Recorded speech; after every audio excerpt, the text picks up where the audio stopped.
Hello, everybody. I'm Thomas, and welcome back to another Solo Gaming Sunday. This week, 20 Strong Edition, where I will be playing the Chip Theory solo game 20 Strong, where I will be first playing through the Solar Sentinels box, which is the base box that comes in the game, and then I will be venturing into the Too Many Bones box and playing through some of that. Hope everybody is having a good Sunday and had a good last week, and also happy St. Patrick's Day because that's today. I kind of almost forgot about that. Didn't really have anything green to wear, surprisingly. The closest I could do is like my, Hawaiian shirt here that it's got trees on it that are green, so probably counts for something. Yeah, hope everybody is doing good. And hello there, Dallas. Sounds easy enough to stay for at least one round. Yeah, it does sound easy. This game's tough, I'll be honest. I've been getting wiped in this game, and there's like different difficulties I'll go over later that you can play at. It is a tough game. It also I think it's partially it is a tough game. I also think it's just I'm new to it and I am bad at it and haven't really grasped the strategies to win yet. So that's definitely a part of this, but it's fun. I enjoy it, but man, is it tough. I think I've only beaten the Solar Sentinels, I've only beaten it once so far, and I have not beaten Too Many Bones at all, though Too Many Bones I'm also still pretty new to. So, yeah, we'll get into that here in a bit. Trying to think what is new with me, what kind of random stuff I've been up to. Not too much really. Trying to think like what games I've been playing. So I've played playing some more Bullet Heart, I guess Bullet Star technically. I got the new expansion, which has been a lot of fun. Been playing through some more of the heroines and more of the bosses. Still love that game. I mean, it's my favorite. I don't know what else. I could go on and on. I mean, I did a video last week on that. Played one of the bosses kind of wrong, but that was on me for playing a boss for the first time on video, which seemed like an okay idea at the time, but I messed him up a little bit, messed up the rules. So that's how it's gone. I managed with green eyes on the cat on my shirt. Okay, so at least that's got to count for something. If my green trees count, then I would count that as well. You've been in the Balatro Mines. Balatro is a game I've obviously heard a ton about. I haven't gotten to try it yet. I don't know if I'd really like it. I mean, it seems like a cool card game. I've seen a fair amount of gameplay of it, so I kind of know what it's about. But I mean, to start, I've not really played much poker. And also, yeah, I don't know. It seems cool, but I just haven't given it a shot yet. But I have been actually playing a fair amount of video games. The Steam Spring Sale has just recently started up. And I don't know if I've mentioned this on stream, but like a couple weeks back, I built a new gaming computer because the one I have been on, I built like 7 years ago. And I hadn't upgraded it really at all besides a hard drive. So 7-year-old gaming PC was starting to show its age. So like 2 weeks back-ish, I built a new one. Which has been great. I can play like any games I want on the max settings, get max frame rate. It's great. And so, with the Steam Spring Sale going on, I bought a good couple of games that I wanted to try out. One of them, because I've heard so many good things about, is Elden Ring, that I was like, you know what? I feel like I need to try this game. People hype it up so much, so it's like, it's got to be good.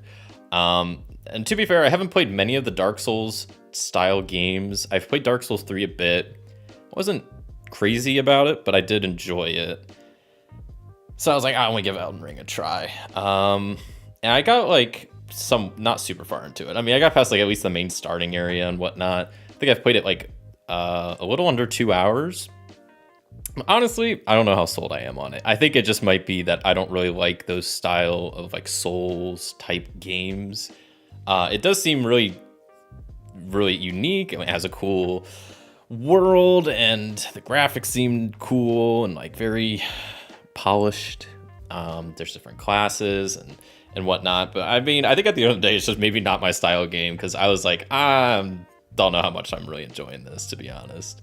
So I might end up returning it because I bought it through Steam and they have like a pretty good return policy.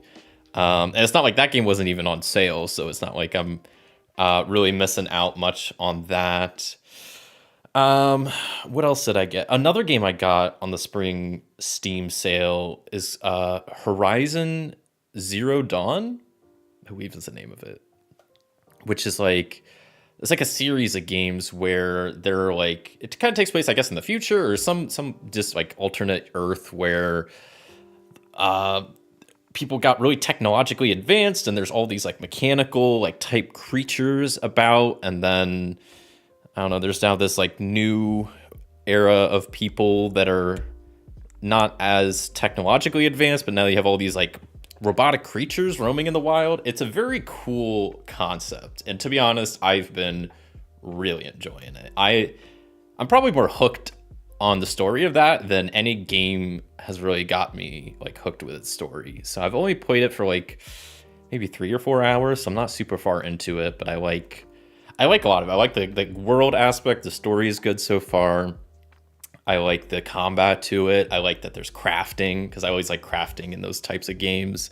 There's skill trees, which I'm a big fan of. Oh, hello there, Christopher Ray. Hope you're doing good. Maybe outside of your genre, but I was a teenage xenologist is really good. Playing an Iron Valley campaign inspired by it. You know, Dallas, it's funny you mentioned that. That is a game I picked up on the Steam summer sale, or the spring sale. I won't call it summer sale. The spring sale, yes. Because I saw that it was like, it has some deck building aspect to it, and it's kind of like an RPG with like kind of life sim. So I actually did pick that game up. I picked up a couple of card games. I picked up that one, which I have not tried yet. I picked up one called... There's this one called like Crop Rotation, which is like a deck building auto battler that's like a farming game. It sounded really like an interesting mix of stuff. And I picked up one more that I don't remember the name of, but it really gave me like Bullet Heart vibes where it looks like it's like a fighting game. You have like you're positioned on the map. I totally am blanking on the name, but I haven't tried any of the other games. The main ones I've tried so far, Elden Ring and Horizon Zero Dawn, which Elden Ring wasn't a big fan of, but Horizon Zero Dawn has been a lot of fun. I'm really looking forward to playing more of that. But that's funny you mentioned that because I did pick that game up as well, but I just haven't gotten around to it. I assume it's probably pretty good if you're doing an Iron Valley campaign inspired by it, because it sounded cool. And I like that there was like a whole card aspect to it, though it didn't seem like it was like a huge part of it. It seems like there's still like an RPG aspect to it and whatnot, which I was like, that sounds like a cool combo to me. But yeah, so I got a couple of cool new games. Yeah, a fair amount of them I haven't tried yet, but that's been fun. I picked up a couple of board games also a while back. I got Bonanza. I picked this up like a week or two ago. This is a 25th anniversary edition of Bonanza, which I've heard really good things about Bonanza. I only have one other Uwe Rosenberg game, and that's Le Havre down there. So I don't have many of his games, but I was like, I kind of want to grab that one because it's a bit of a lighter game. And I've heard good things, and it's the 25th anniversary edition. So I don't know how over time they're probably not printing as much, so it probably gonna be harder and harder to get. What else? I picked up Monty Python Flux. So I know there's a bunch of those Flux style games, which I had never played one of, but I played it this last weekend with a couple of friends, and it was pretty fun. I wasn't blown away by it, but it was just a fun, light game that's like the rules are changing. You have like gold cards you have to try to get, and it was pretty silly. There's like one card we have to do like fake accents, and if you do that, then you get to play extra cards on your turn. Or if you keep doing the fake accent for the whole round, then when it comes back to you, you can play like 2 extra cards. It was kind of goofy, pretty light, but pretty fun. So those are my new. Oh, and then also I got in the mail finally. It was a game I backed a while ago on GameFound or Kickstarter, one of the two. Is I don't think I have it on my shelf or nearby. Palm Laboratory, which is a sequel to Palm Island, which is like a game you could just play in your hand. They made a sequel called Palm Laboratory, which I haven't even opened yet, but looks pretty cool. I'm excited to dive into that.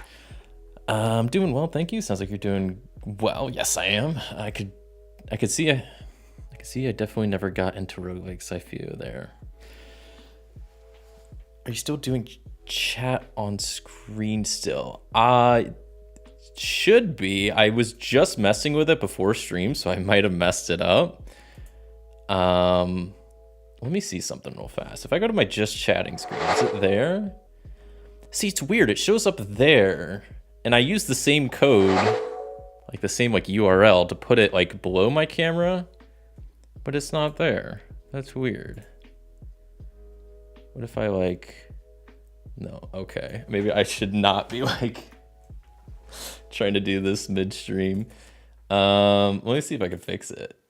I don't know, I wonder if it's like the CSS maybe? But yeah, no, I thought I had the chat below my camera, but I guess it's not.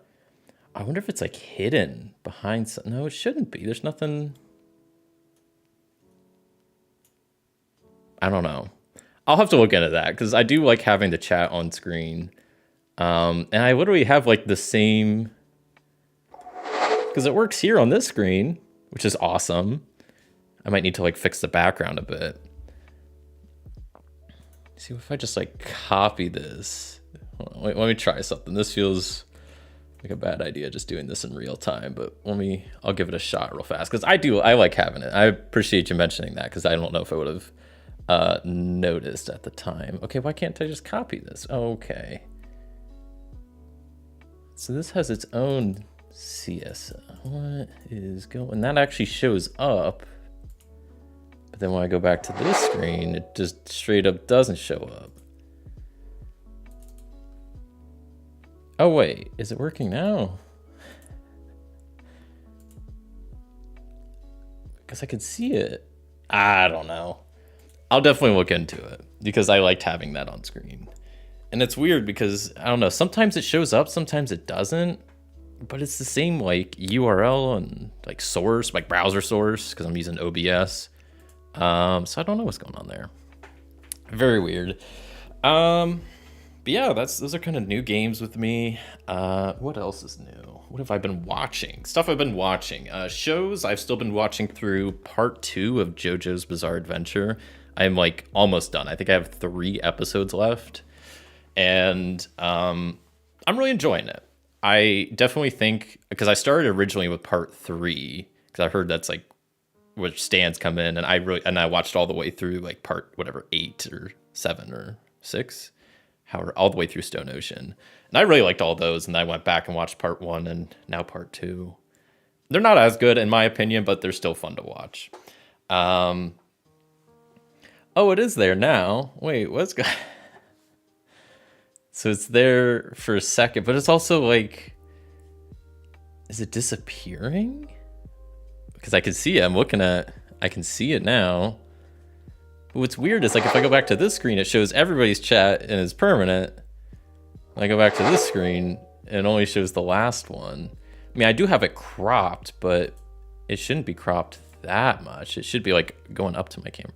I don't know. I'm not too worried. Like I said, I'll definitely look into it before next stream because that's really strange. Technology, man. I mean, it took me forever just to get that working in the first place. So at least on the just chatting screen, which I'm glad it works now. But yeah, I don't know why. It's weird. Technology, man. Hello there, KDK. Happy Sunday to you too. Happy St. Patrick's Day. Hope you're doing good and hope you had a good last week. Do anything exciting? Play any cool games? Let me know. Araki developed as a mangaka, certainly. What do you developed as a mangaka? What do you mean by that? Araki. What do you mean by that, Dallas? But yeah, that's the main show I've been watching. Is I'm almost done with JoJo, and after that, I'm gonna probably just hop around to some other anime. There's a lot I have on my list, and it just keeps growing. I'm trying to think. Yeah, I have like there's some I want to revisit that I watched like a while back, like Death Note, Full Metal Alchemist Brotherhood. There's the cyberpunk anime I want to watch on Netflix. There's one called like Freerin Journey something. I have also just a bunch that like some friends recommended, and that is just keep. I have like a list going that I just keep like adding to. So you start plugging away. And I know Dallas, you mentioned a few last week that I looked up, and those looked pretty interesting. So those have been added as well. So got a lot to watch. Hello there, BP Rose. This is 20 Strong is the name of the game. It's a chip theory solo only dice game. Yeah, we're going to be hopping into this here soon, playing through the Solar Sentinels box first, and then the Too Many Bones box here, probably like halfway through the stream. He got better as a comic artist and author. Oh, okay. Is that okay? So I assume that's the author. I didn't know their name. Well, that's shows how much of a fan I am. I'm a fake fan, I guess. Yeah, that's what I've been watching. I still watch a lot of like YouTube and streams as well. One stream I've been watching kind of a lot recently, like more recently. I don't know why. It's just really entertaining. Is the Botez sisters playing chess? Like I'm not big on chess. I'm really bad at chess. But it's fun to watch them. They're like doing different like chess competitions recently. And a lot of the times, I think pretty much most of the times, they'll have someone like doing commentary. So there's this, I believe there's a Grandmaster Hammer is like commentating as they're like playing. And even though a lot of the times I don't know what's going on, it's also just really interesting. And he makes it fun to watch. And, it's always fun just also like seeing what the chat's saying and, their thoughts and whatnot. So that's been kind of fun. That's a recent channel I've just started watching. Still watching a lot of my normal channels, like Squeaks and Me Young, whenever they're live. Who else? Slicker Drips. He's probably one of my favorite board game YouTubers that I watch. He did a playthrough of the Gloomhaven, what was it, Bugs and Buttons, like the miniature Gloomhaven, which I only caught at the end of the stream, and I watched some of the VOD of, which I haven't fully watched yet, but that looks pretty cool. Even though I'm not huge on Gloomhaven, that looked pretty neat. And what else? That's all I can think of off the top of my head. But yeah, so watching lots of stuff, playing lots of games. And I'm excited to hop into this because this is a game I was supposed to get back in like November, and then hello, a raid of 32 from Scarol. Thank you so much for the raid. Hello there. I really appreciate it. That is my first raid. Sorry if Nightbot is yelling at you for the raid messages. But welcome, raiders. We're about to dive into some 20 strong here. Yeah, Nightbot does not like the cat messages. I am so sorry. I need to maybe tweak Nightbot a little bit. But I really appreciate the raid. Welcome. It's my first raid, so that's very awesome. And yeah, like I said, we're about to dive into this solo game called 20 Strong, which is developed by the game company Chip Theory. And yeah, it's involves a lot of rolling, a lot of dice. I'm not gonna be rolling any 20s, but there are 20 dice. I won't be rolling 17 of them, but yeah, there you go. There you got to just circumvent the Nightbot with not doing caps, I guess. It just doesn't like people screaming. I'll have to tweak that, but thank you for the raid. Hope your stream went well. What were you up to? I'm kind of curious. I mean, I assume something board game or RPG related if you stumbled across this channel, but I really appreciate it. That's very kind of you. It's weird to think I stayed up for AlphaGo versus Lucido back in the day. Last time I was live, I noticed the messages that didn't show up in your stream actually showed up on the final scene of the stream. Yeah, Martin, I realized that, and I don't know why. Sometimes they do, sometimes they don't. It seems very random. Will you do any more solo games with a deck of cards? Absolutely, I will. There's just sounds going off left and right. Yeah, I do usually one video a month of the decks of cards solo playthroughs. Putting together inserts for Brass Lancashire. I don't know why I'm struggling saying that. That's really cool. I played Brass Birmingham. I have it on my shelf behind me. That sounds like fun. You really like my shirt, by the way. Thank you for all the raiders and all the new people.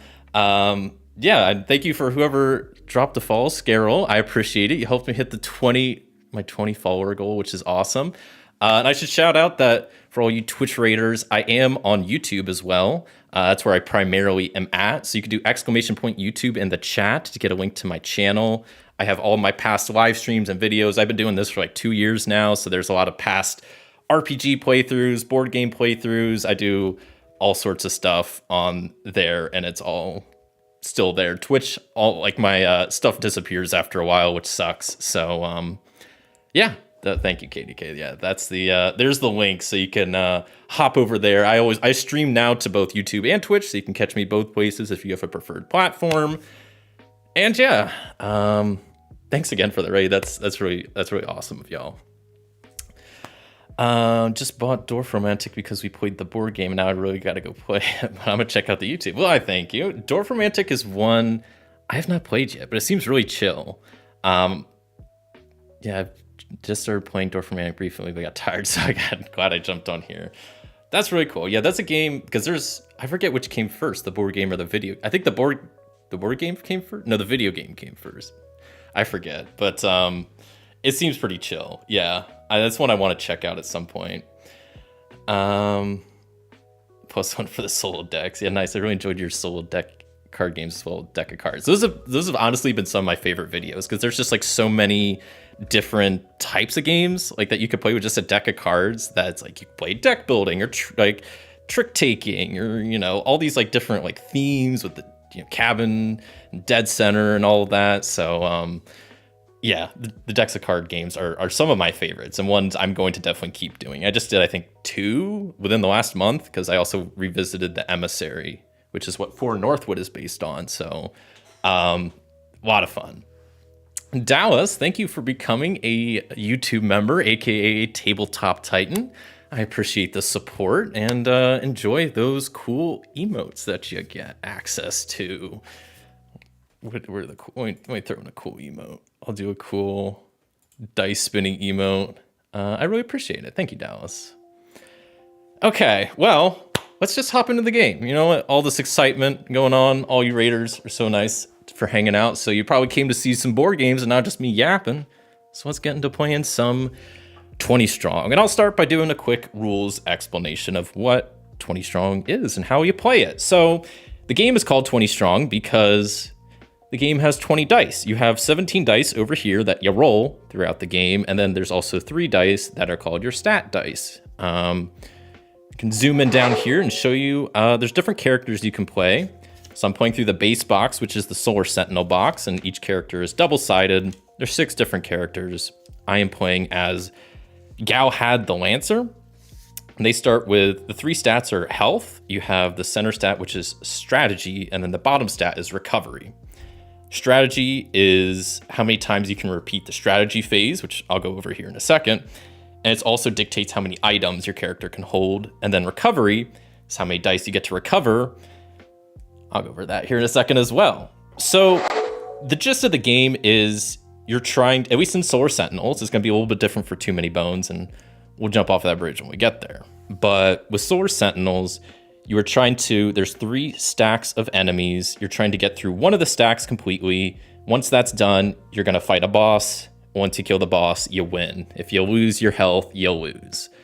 There's also going to be missions I'll be dealing out that I'll have to deal with along the way.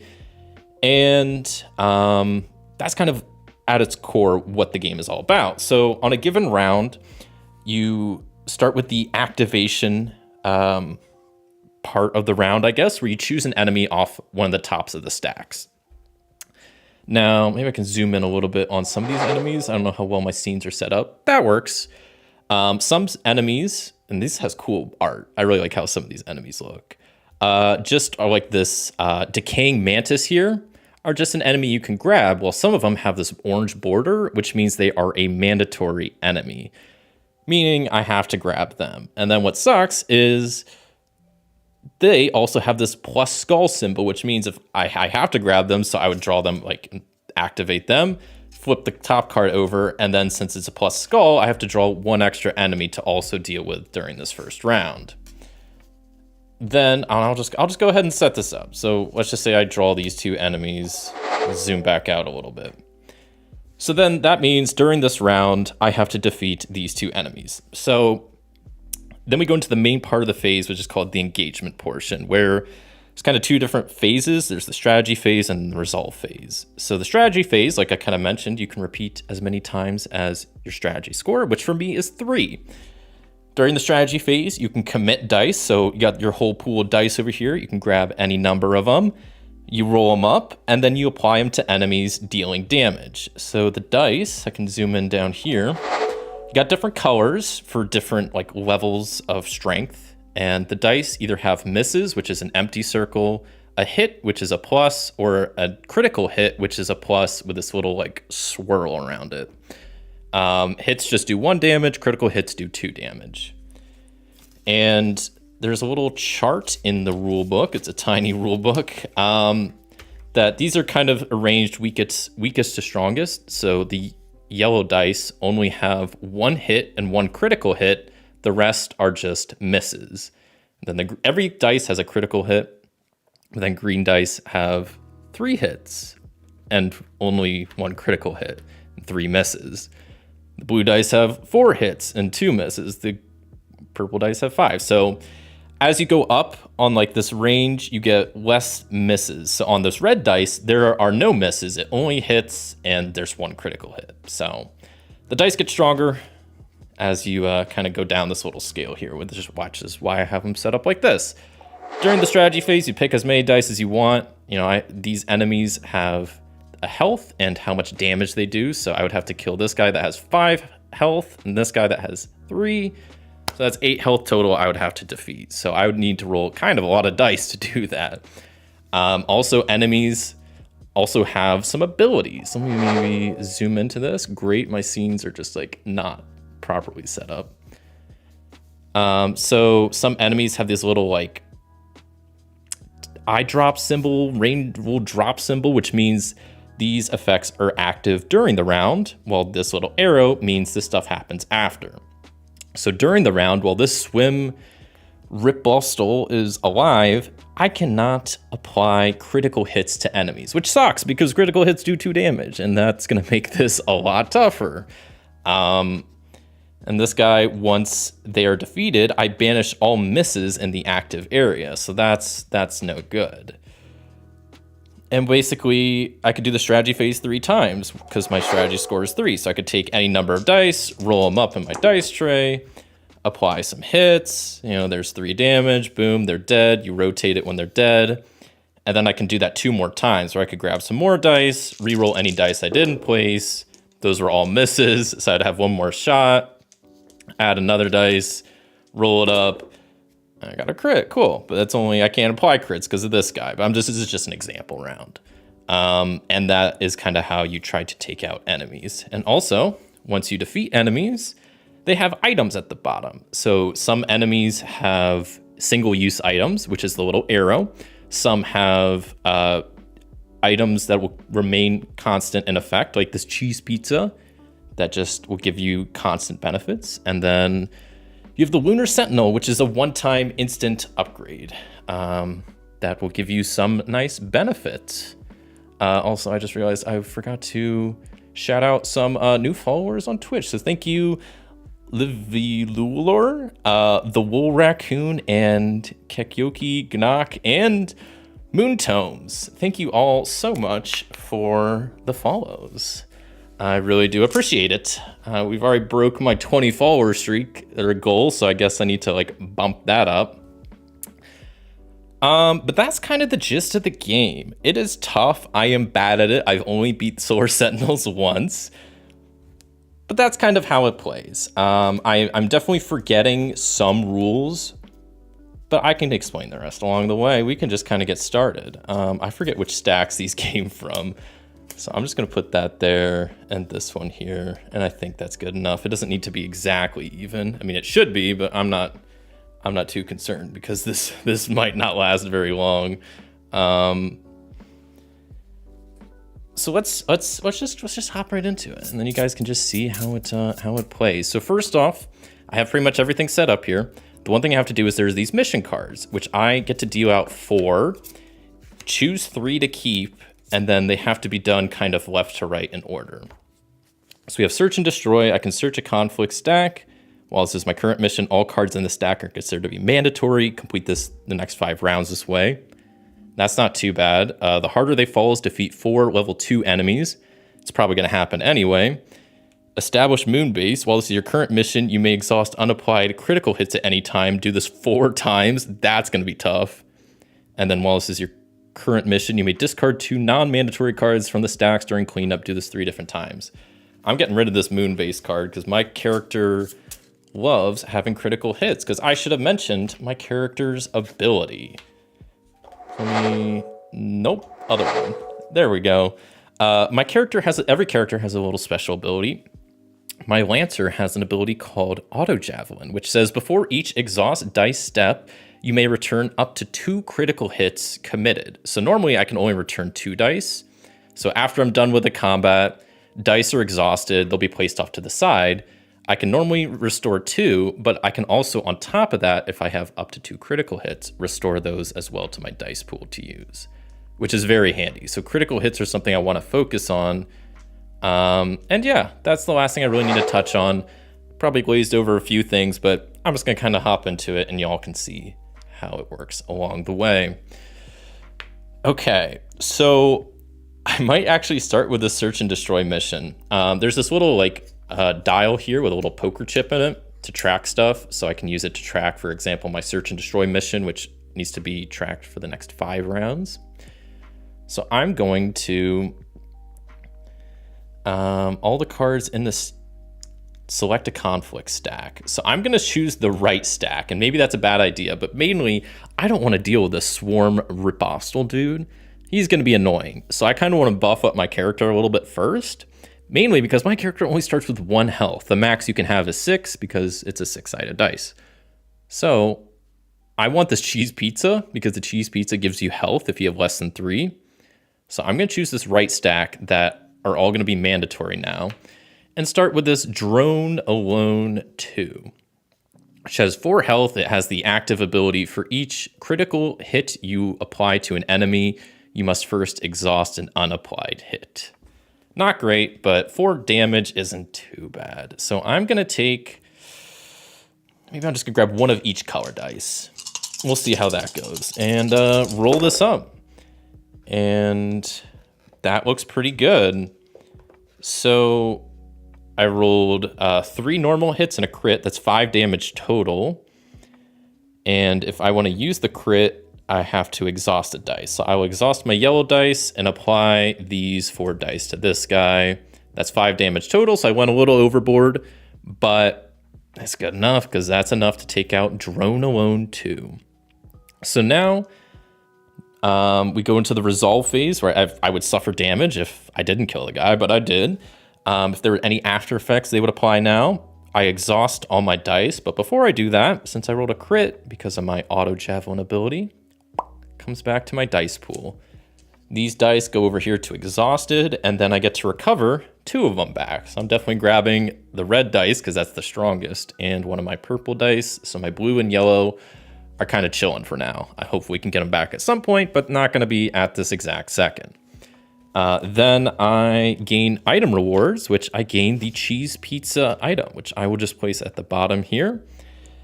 And the last thing is I can choose any pile and discard a card off the top as long as it's a non-mandatory card. So I will just get rid of this Well, actually, I made this pile the mandatory pile, which maybe I'll also put the tracker like here to indicate that. This guy has 7 health, so he's going to be kind of tough to beat. So you know what? I'm going to get rid of them because I'm going to have to fight everybody in this pile. So let's hope for the best. And look at that. Next guy's only 2 health. Much better. Much, much better. So then we're at the top of the round. So since I have my cheese pizza at the start of each round, I get +1 health if I have fewer than 3, which I only have 1. So we're bumping it up to 2. Nice. Second round for my mission where I have to keep grabbing the enemies off this far right pile. So I will activate this Spore Seed Seekers. And they have an ability, a max of 4 dice can be committed to this engagement. They only have 2 health. So I might do something a little risky. I could just roll 1 dice, but then I'd only have 3 chances to do so. So I'm gonna roll a red and a yellow and hope I just get a crit. And then we'll see how this goes. And I did with my yellow dice. So that's a crit. What I can try to do though is keep rolling my red dice 2 more times to try to get a crit. So let's see if I can get it. That is a regular hit and a regular hit. So they're still dead. That's great. They're done for. Dice will go back, but my yellow dice I keep since it's a critical hit because of my ability.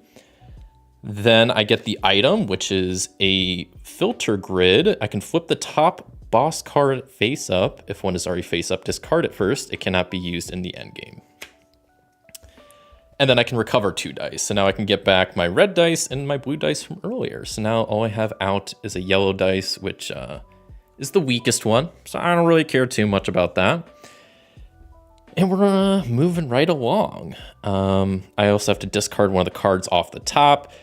See, look at this guy. I have to keep going on this stack for 3 more rounds. And if I were to draw them, I would have to draw 2 extra enemies to fight alongside, which I don't really want to do that. So I'm going to get rid of them. And with that, we're to the top of the round. So can you recover any 2 dice of your choosing? Yes, any 2 dice. As long as they're exhausted. There's another kind of mechanic called banishing dice, which those are just removed from the game. So those you can't recover. But yeah, I can recover any 2. Normally I just choose the ones that are the strongest. So since my yellow is like the weakest color, I don't really care if one yellow is sitting out right now. But then also I get 2 because of my recover. But then if any are criticals, I can also recover up to 2 additional critical dice, which is pretty nice. So at the top of the round, my health is less than 3, so my cheese pizza will bump up my health to 3, which is really good, because having 1 health is not great, because if you lose your 1 health, you're done for. And then I'm going to go ahead and use this filter grid. It's a one-time use card, so I will discard it to flip over the top stack of the enemy. And it is the Swarm Lord boss. What's nice is I get a little sneak peek at what the boss is, and what they're about. Let me get the other, there we go, so you can see them a little bit closer. So bosses have a health amount, an attack amount they do of damage. They have like what's called their entourage, so whenever you face a boss, they'll bring in some extra baddies that you have to fight. They have their own ability. So this card basically allows me to see what the boss I might be drawing is, and then I don't know if I really want to fight this guy, so I can hopefully find more cards to like do that again, so I can get rid of them and flip the next card over, because that guy seems kind of tough, so I don't know if I want to deal with that. But we're to the 3rd round of my mission, where I have to keep drawing from the rightmost pile, and this time it is the Berserker enemy. It has an after effect of count the total number of applied dice, discard that many cards from tops of any stack, 1 at a time. Okay. This guy only has 4 damage needed to him. They will do 2 damage back to me, which even if they were to hit me, I have 3 health now because of cheese pizza, so I'm chilling. I will go ahead and probably commit my red dice because it's just the best. I'll go red, purple, and green. Now, I should also note, I have a little bit of a cheat sheet off to the side that I made for myself. of what the average number I can expect on these dice to be. Does anybody in chat know what the average number of a D6 roll is? Here's a quiz for all y'all at home. What's the average dice roll for a D6? Does anybody know? Give you 10 seconds. No cheating. Don't cheat. But if you know, let me know. But if not, I'll tell you here in a second. But I'm curious if anybody knows the average dice roll that you can expect from a 6-sided dice.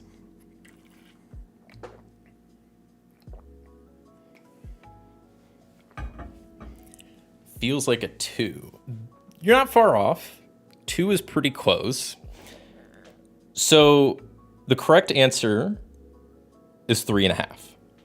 And you can find this out by, Dallas got it. I was a little too quick, but yes, it's 3.5. You find this out by you just add up all the numbers, and you can do this for any dice. You add up all the numbers on the dice, and then you divide it by how many sides are on the dice. So if you add up all the numbers on a D6, you get 21. 21 divided by 6 is 3.5. So you can do that. It's basically whatever the dice, as long as you have normal dice, it's half of the dice and then you add a half. So a D20 would be 10.5. Or, a D8 would be 4.5. So with that being said, I made a little cheat sheet, ignore my crappy handwriting, of some of the averages to expect on some of these dices. So for a red dice, it's 1.16. A purple dice is just 1, blue is 0.83, green is 0.66, and yellow is 0.5.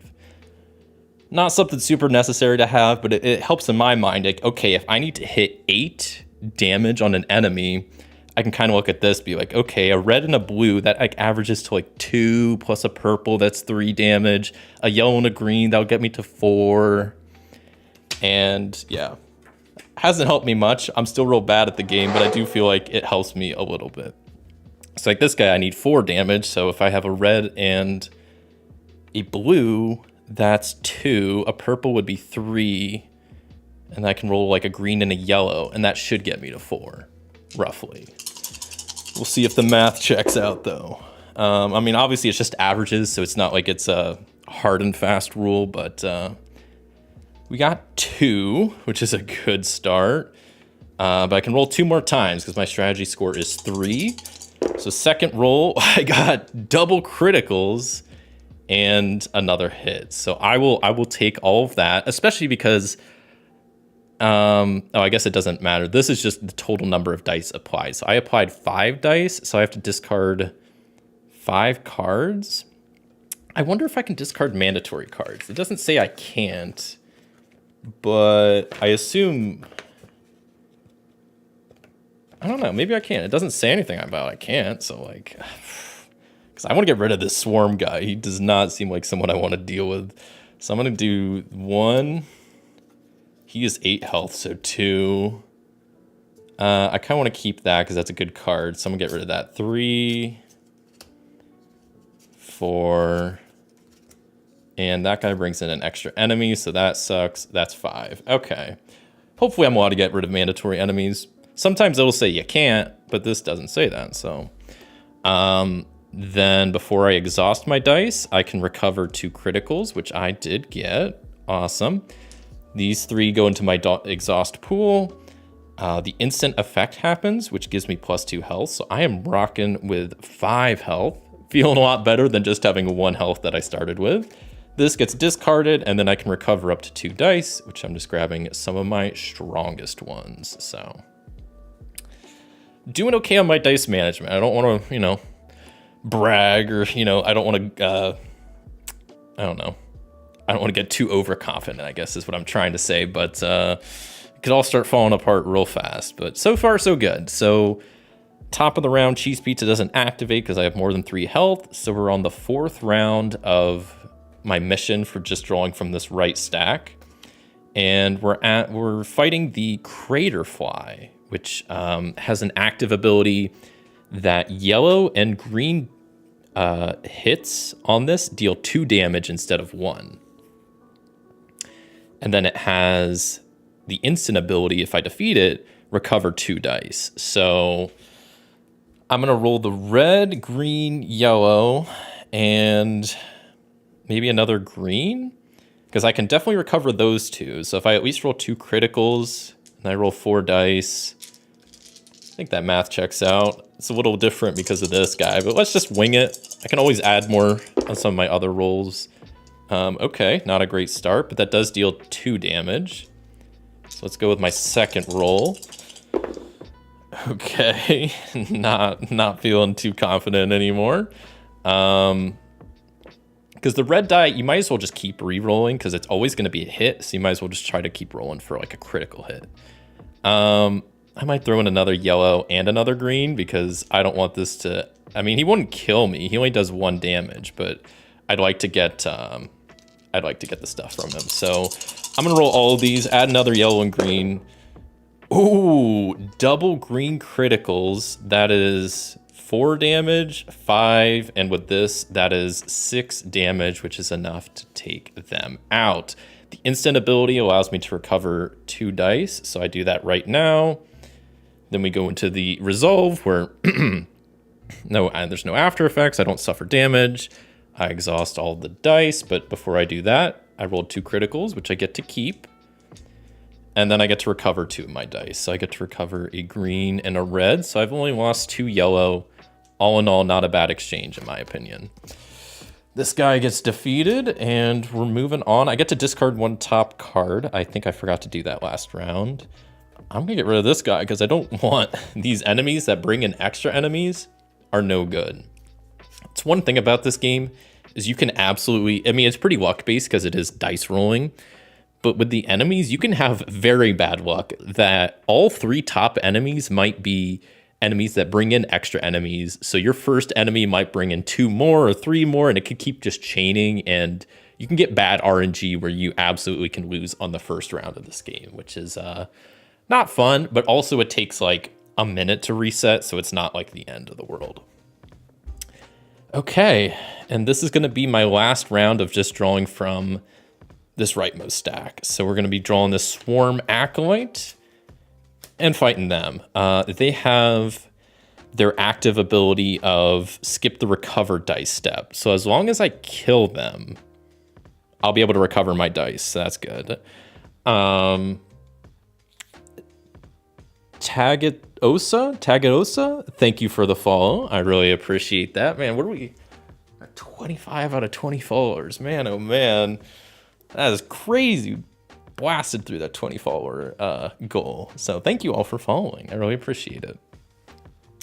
Let's take out this Acolyte. So they only have 4 health. They do 2 damage, and they have the instant ability of gaining either 2 health or discard a non-mandatory enemy from the top of the stack.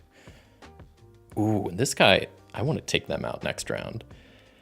Okay, 4 damage. That I could just roll like 2 dice for that. Maybe I'll roll 3 just to be on the safe side because I don't want to risk it yet. So let's see what. Okay, that dice just rolled out. But that was already a great roll. That's a fantastic roll. Are you kidding me? Double criticals and a blue. And they only have 4 health on them, so they go down.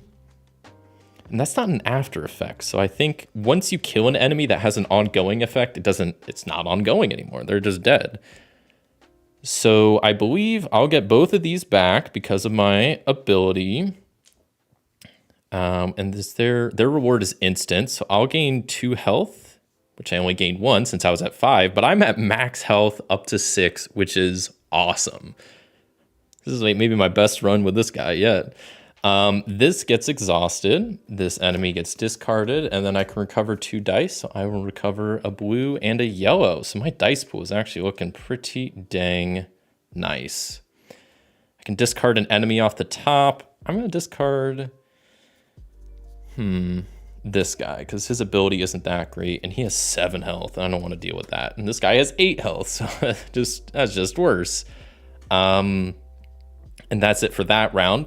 We're at the top of the next round, and I finished my search and destroy mission. I had all 5 enemies were from this stack, so that's mission complete. So now my next mission is the harder they fall, which is to defeat 4 level 2 enemies. And I should have mentioned this with missions. It's one thing I kind of skipped over. You can choose to just not complete a mission And because you have to complete them in order. So if I'm like, I can't do this, I just want to work on this one, I could choose to just forfeit it essentially. But when you get to the boss, every incomplete mission you have is an extra enemy that the boss will summon, an extra minion that they'll bring in. So you can choose to forfeit, like, oh, I'm not gonna be able to kill level 2 enemies. I can get rid of that, but then the boss is gonna be that much harder. So you wanna try to complete as many missions as you can, which I think I can kill 4 level 2 enemies. But I'm gonna start with this guy, because this is a good one to take down. It's the Discretal. They have an after effect that if this enemy is defeated, which hopefully they are, they only have 1 health, banish all dice applied to it. So that's not, I mean, banish means they're just removed from the game. I can't get them back. So that's not great, but they do give me an extra recovery stat. So then each round I can recover an extra dice, which is really good. So kind of why I wanted to focus on them. But like, what do I mean, I could just try to roll yellow, but that's like a 1 in 3 chance. A 1 in 3 chance I get a hit, which I have 3 rolls, so maybe we'll go for it. What's the worst that could happen? I just need to get at least a hit on this yellow. And look at that. First roll is a hit. They only have 1 health, so they are going down. They get destroyed. This yellow dice gets banished. I might as well just throw it away. And this guy is dead. They have the instant effect of raising my recovery stat by 1. Pretty sweet. And then I can recover dice. I get my other yellow dice that's exhausted back. And we're chilling. Who do I want to get rid of? I guess this guy that has 8 health. They are gonna be tough to kill. Okay. We're on to the next round. I haven't taken out any level 2 enemies yet. So let me try taking out this Crater Stalker and seeing if that's going to go well. They have 5 health. They have an active effect of, in the roll dice step, -1 health for each dice color that rolls more than 2 hits. Okay, well, I just won't roll for each dice color that rolls more than 2 or more hits. Okay. So it seems like I don't want criticals, or I guess I can take criticals and I'd just be taking some damage. Because if it's 2 or more. But they have a nice ability that I really want. Their item is a multi-terraformer. So after each recovery step, I may recover 1 yellow and or 1 green dice. That's just like an extra 2 dice I get to recover. On top of, I just boosted my recovery and I still have my criticals. So I could be recovering a lot of dice, which is pretty nice. So I'm going to roll kind of 1 of each. That seems good. Well, I'll also roll yellow. What the heck? We'll just roll 1 of each. Okay. I'm going to apply these 2 and then re-roll all of these. I want to re-roll that red to hopefully get a critical. Okay, so we have not gotten a critical yet, which is good. I'm not going to be losing health, but I need to deal 1 more damage to him if I want to kill him. I get 1 more shot, so I'm going to add in a purple dice. Reroll this purple and the yellow. I just need 1 hit. That's all I need. And I got a critical with the purple. Nothing with the yellow, which is fine. That is 6 damage, but also I rolled 3 hits with purple, so I will be taking a damage there. Not the end of the world, to be honest, because then they're defeated. This critical comes back to me. All these dice are exhausted. I get the item. I get to recover 2 dice, which I'll, or no, 3, because of my recovery stat went up. So now I get to recover more dice. And because of my new fancy item I just got, after each recovery dice step, I may recover 1 yellow and or 1 green. And look at that, the only 2 dice I have exhausted is a yellow and a green. So my dice pool is pretty good right now. I've only banished 1 dice, which that's just gone. Not much I can do about that. And that was also a level 2 enemy, which counts towards our mission. I'm going to get rid of this Slaying Mantis. I want to try to see more level 2 enemies. And there we go. We got Drone Alone 3. Okay. We fought Drone Alone 2 earlier. I assume there's a Drone Alone 1 somewhere in this deck. I guess we can fight them because I do need to take out more of these level 2 enemies. So Their active ability says, dice can only be applied to enemies if a dice of the same color is in the exhausted area. You may exhaust unapplied hits at any time. That's actually kind of tough. So that means my red dice is worthless. I kind of need to roll like doubles of everything. So I'm going to roll like 6. Or maybe I'll roll like something like that. 2 green, 2 yellow, 2 purple. And I'm just throwing dice all over my table. Let's see how this goes. Not a bad start. So I can exhaust my purple because it says I can exhaust unapplied hits, because then I can apply my critical there. I can exhaust a green. I rolled a yellow critical. What sucks is any dice I don't apply, I have to re-roll. And since I don't have a yellow dice to exhaust, I gotta re-roll all these. I guess I can apply the green if I wanted to, but I kind of want to try for a critical. So let me re-roll all of these once, and then we'll see where we're at. Okay, all misses. Oops, all misses. Not great. Don't love to see that. I might add in another green and another purple because I'm sweating now. I don't want to get... I mean, I'm doing okay on health, but I'd like to get this item. Because its item is called Do-Over. Once per engagement, you may change 2 misses on the same dice color to 2 hits, which is pretty dang sweet. So... okay, that's not good. I definitely failed this. Because I only rolled 2 hits. I can only apply this one, so that's 3 damage total. That's nothing. So unfortunately, did not defeat them. So we still go the recovery step. I lose 2 health, bringing me down to 3, which is fine. Not great, but it's all right. I don't care. You think I care? I don't care. And then the same stuff happens. So we will discard them. And exhaust dice. I do get to keep my critical. All these go over here into my little exhaust pool. I guess kind of chat's been hiding my exhaust pool, my bad. Then I can recover 3. So I will recover 2 purples and a green. And then because of my item, I can recover a green and a yellow. So overall, I mean, I only lost, there's 2 dice still exhausted, not terrible. Okay. Well, I'm gonna get rid of this flesh locust because I don't really want to deal with them at the moment.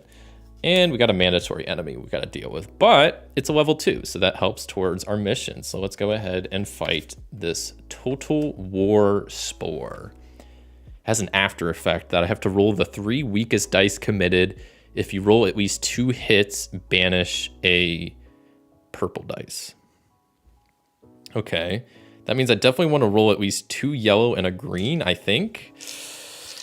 I need to do 5 damage total, so maybe I'll also throw in a blue there, because that's going to be 2, 3, and a purple. I'm scared. This guy might kill me. Okay. And we got 4 damage right off the rip, but I'm only going to apply 3, and we'll do a reroll. We got 2 rerolls, so that's good. We got all hits. I guess I'll apply these 2 and reroll this red just to try to get a critical. No critical. Okay. Not great. They're still dead, so that's good. And their after effect I have to do, where I have to reroll the 3 weakest dice. And if I roll at least 2 hits, I have to banish a purple dice. And what do you know? I rolled 2 hits. Even though I committed really weak dice, a purple dice has now been banished, gone from the game. Not getting that back anytime soon. But I do have a new item, Scorched Moon Policy. So I lose a recover stat, so I'm down to 2. But it says at the end of each strategy phase, return all committed misses. So, where can I put my dice pool? I'm starting to get a lot of items, which is nice. I'm gonna start like stacking them, I guess. Make sure I'm not going off the screen, which I definitely am, my bad. Some of these are going off the screen. Okay. The old martingale trap. Some of these guys are tough, and I'm just getting screwed here. But you know what? It's it's part of the game, I guess. So I get to recover all committed misses. So that's just one. This was a critical, so I get to recover that for free. All of these go back. I get to recover 2 because of my recovery stat. And then I get a yellow and a green back because of my item. So I still got a green and a blue out, but it's not the end of the world. I can still survive. And that was another level 2 enemy defeated. So we're at 2 out of the 4 needed for my mission. And here's the drone alone number 1. Okay, we found them, the original, and they're a mandatory enemy, so I have to deal with them. But first I get to discard an enemy off the top of one of these stacks. I'll discard them, and what do we get? A Marrow Locust. Okay. So I have to draw the drone alone because they are mandatory. I will flip this, and then they will bring in another enemy that I have to fight as well. I don't know. So their ability is in each rolled dice step, count the number of rolled misses, take the same number of rolled hits, and re-roll them.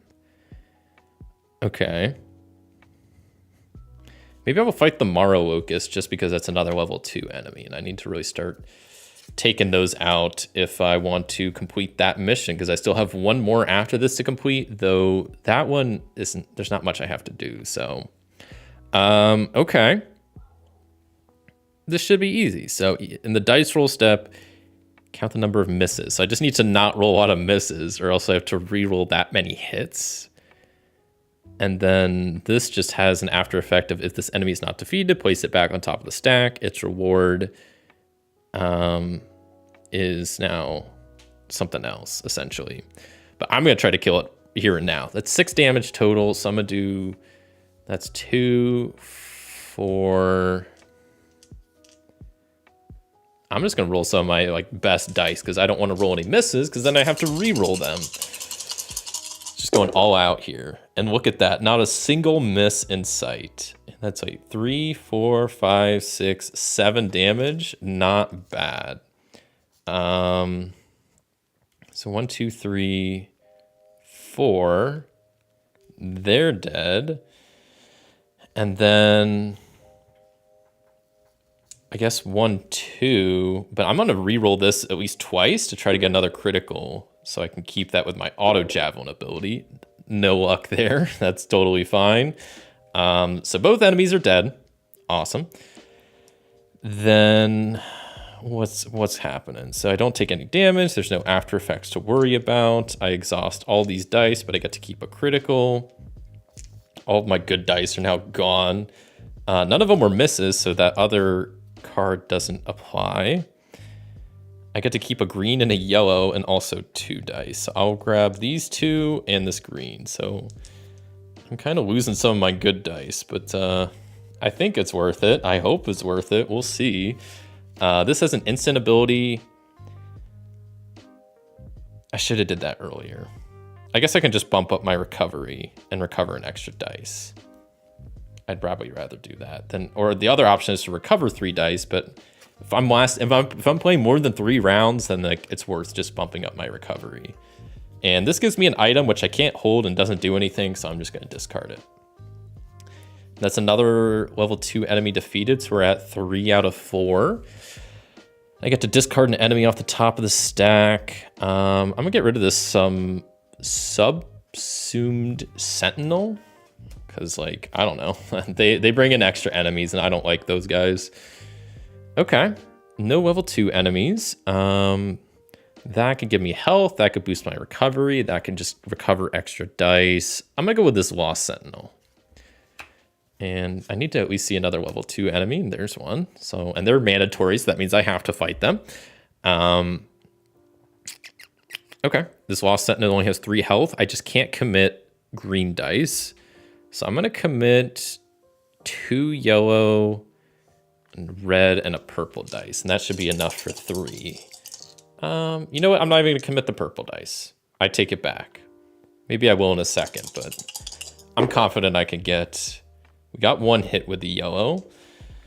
I just need another hit with the yellow or a critical with my red. And that doesn't seem to be happening, so maybe I will bring in a purple dice, because now I'm scared that I'm going to get hit. And of course, I roll a critical and 2 hits, which is good. I mean, they're dead. And I get to bump up my recovery stat to 4. I get to get my criticals back. This guy gets discarded. These go up here, and I get to recover 4 dice. So I'll grab all 4 of these, and this item allows me to recover one of my yellows. So I have all my dice almost back, minus a yellow, and I have 2 banished dice, which those are just banished. Those are gone from the game. I cannot get those back.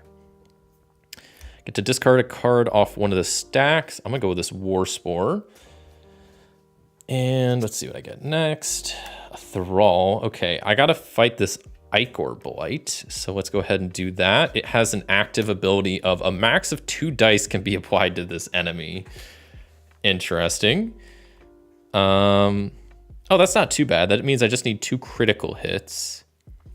So I'm gonna roll a yellow, a green, a blue, and a red. That seems like a good 4 dice to roll. There's got to be a good chance of criticals, right? I did roll 1 with a green, so I got 2 more chances to roll a critical. And I rolled 2 criticals. I'll take that. Because that gets applied. These are chilling off to the side. This guy is dead. My 2 criticals come back. These go over here. And then since my recovery is 4, I get all my other dice back. Man, this game's going real good. That goes there. We got a new item, which I'm full on my items, but I can like swap out items. It says in the rolling step, re-rolling unapplied hits from previous strategy phase is optional. I don't really think I want that. It seems good, but I'm good. I'll pass. And that's another mission 2 complete, because that was a level 2 enemy. So now we're down to the final mission, Scare Tactics. So when this is your current mission, you may discard 2 non-mandatory enemies from the top stacks during the cleanup step instead of 1. Do this in 3 different engagements. So we can go ahead and do that right now. I'm going to discard this guy and this guy, because they both bring in extra enemies, and I don't want to deal with that. Also, both of these stacks are getting real low. That was the first one. So we just got to do that 2 more times, and then we could probably fight the boss. Okay, and who do I want to fight now? Well, I have to fight this guy because they are a mandatory enemy. The Enthralled Kin. And then...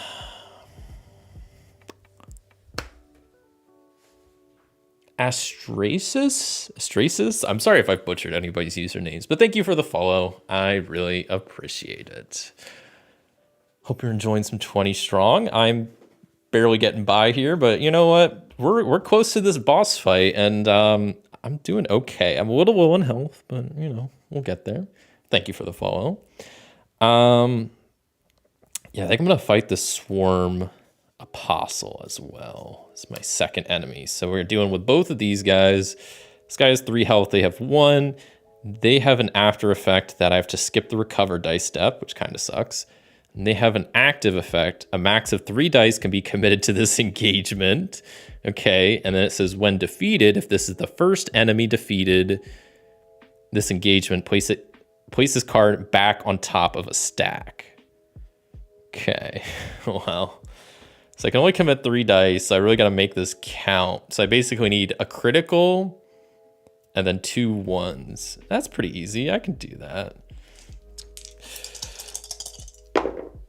Okay, no critical so far, but I don't want to kill them first. So I need to do something here. I just need good luck. I'm going to commit. Oh, I guess I can't commit another dice. Shoot. But then I could kill them, but then they're going to go back on top of the stack. I just got to hope for a critical, I guess. And we got one. RNG is on our side today. That's an instant effect of +2 health. And then I take them out second, which means they're not the first, so they don't go back on top of the stack, and we're chilling. Whew. Astra is fine. Nobody gets the full name right, which amuses me. I mean, I'm gonna be honest, I don't know why, but some Twitch usernames, I feel like I just butcher, which I feel bad for, but Astra. Okay, that's easy enough. I think I can manage that. So both of these guys go down. They had an instant effect. They have an ability that the red dice hits deal 3 damage this engagement. It's a one-time effect. I don't want it. I'm pretty happy with my items. So then I'm going to use my scare tactics again to get rid of 2 enemies. I'm going to get rid of this spider puss. And then, honestly, this crater creeper. I don't want any enemies that bring in extra enemies. That's no fun for me. And this is probably going to be the last round before the boss. Everybody buckle up, because we're about to get into the boss time, which I haven't found any more cards that like let me mess with the boss stack. So it seems like we're going to have to fight the Swarm Lord, which I'm not a huge fan of, but I think it is what it is. And I guess I have to fight this Plasma Boy because they're a mandatory enemy. They have 6 health, 2 damage. Their ability is the enemy cannot be defeated unless it has hits from at least 4 different dice colors applied to it. Okay, well, I'm gonna roll these 4 and an extra purple.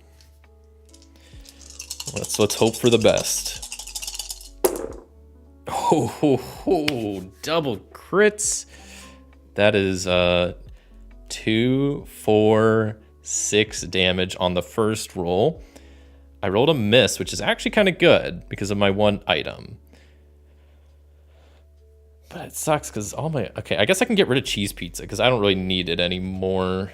And I'll gain this item, which their ability is called Horde DNA. Once per round, you may exhaust a dice from your dice pool to change a normal hit to a critical hit.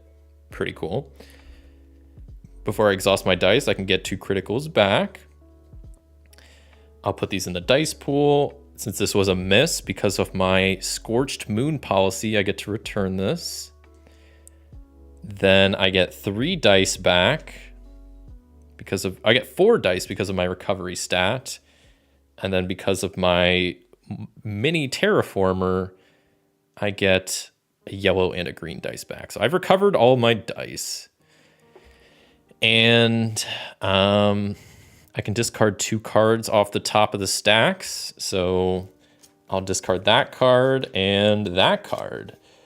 And that is the last time I had to do that for scare tactics. And we now have 2 stacks empty, so we can fight the boss if we wanted to right now. If we didn't want to, we could keep going through this last stack, which does have some cards left. And maybe I do want to, because I can get some extra health if I fight this more Taurus. But they do 7 damage. But that extra health would be probably nice to go into this boss fight. So you know what? I'm going to take a little bit of a risk, and I'm going to fight them. 7 damage, so I can do... That's 2, 3, 4, 5. We'll see how we're sitting after this. Maybe I'll add more, but this is on average just to be about 5 damage. Okay, that blue one messed up. Okay, so we got 2. I'm gonna reroll all of these and maybe add an extra blue because I'm starting to worry. We need more crits. There we go. That's 6 damage. That's 9 damage. So we have more than enough to take out this guy. And we get +2 health, so we're up to max health now. I have rolled 2 criticals, so I get those back because of my ability. I also rolled a miss, so I get that back because of my item. These 4 get exhausted, but my recovery stat is 4, so I get those pretty much immediately back. And that all worked out. Okay, we have max health. We got pretty good strategy. We got really good recovery. I don't really want to fight the Swarm Lord, but at the same time, we kind of have to at some point. We got to fight one of these bosses. I keep trying to go through this stack, trying to find more enemies that let me like mess with the boss deck and like flip cards, but I think now's a better time than ever to fight the boss, the Swarm Lord. So they have 3 baddies as part of their entourage. So we get the Gorge Mouth, the Slaughter Maw, and the Spore Seed Tempest. What's nice is Slaughter Maw would normally draw extra enemies, but we don't worry about that during the boss round. Guess I can kind of remove these because that doesn't really matter. Let's just put these front and center.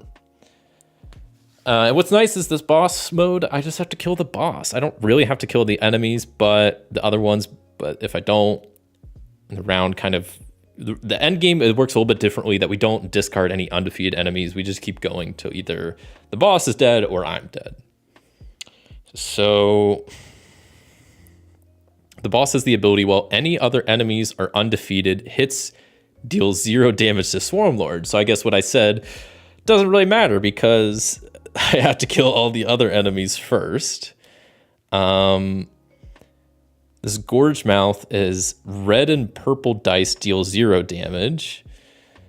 This is only one enemy can be defeated in each applied dice step. And then this has an effect. A max of 8 dice can be committed to this engagement. Non-yellow dice can only be applied to this enemy if applied at the same time as yellow dice. Okay, and they deal 3 damage, so I need to probably take out all 3 of these guys in one turn, and then the next turn defeat the Swarmlord. And I think I need to defeat the Gorge Mouth first with non-red or purple dice, then use red and purple to take out these 2, and then hope for the best. This is gonna be tough. I don't know how this is gonna go. Okay, so maybe a max of 8 dice can be committed to this engagement. That's fine. I mean, this is the last round, so I can really kind of go ham with my dice, but I'm definitely a little nervous. I don't want to overdo it, so I'm going to start with a nice 2, 4, 6, 7 dice. Maybe we can add in one more if we need it later. Give these a nice good roll. Something great. Any crits? Not a single crit in sight. Not good starts. Okay, what I might do is, I don't know what I'm actually gonna do. I might start with this Slaughter Maw, because they only have 2 health, so they're dead. And that means I can take out more than one enemy per applied dice step. I'm gonna reroll all of these for the second go, and I'm gonna add in a red and purple dice as well, because I anticipate taking out the Gorge Mouth, and then I need to take out the Superseed Tempest. Oh my gosh, I rolled so many misses. Oh no. I mean, what's nice is I can change this single hit. I can exhaust a dice and change that to a critical hit because of my 1 item. So that's 2 damage. But I got to reroll all of these and really hope for the best. I'm going to add in an extra blue dice because I am nervous now.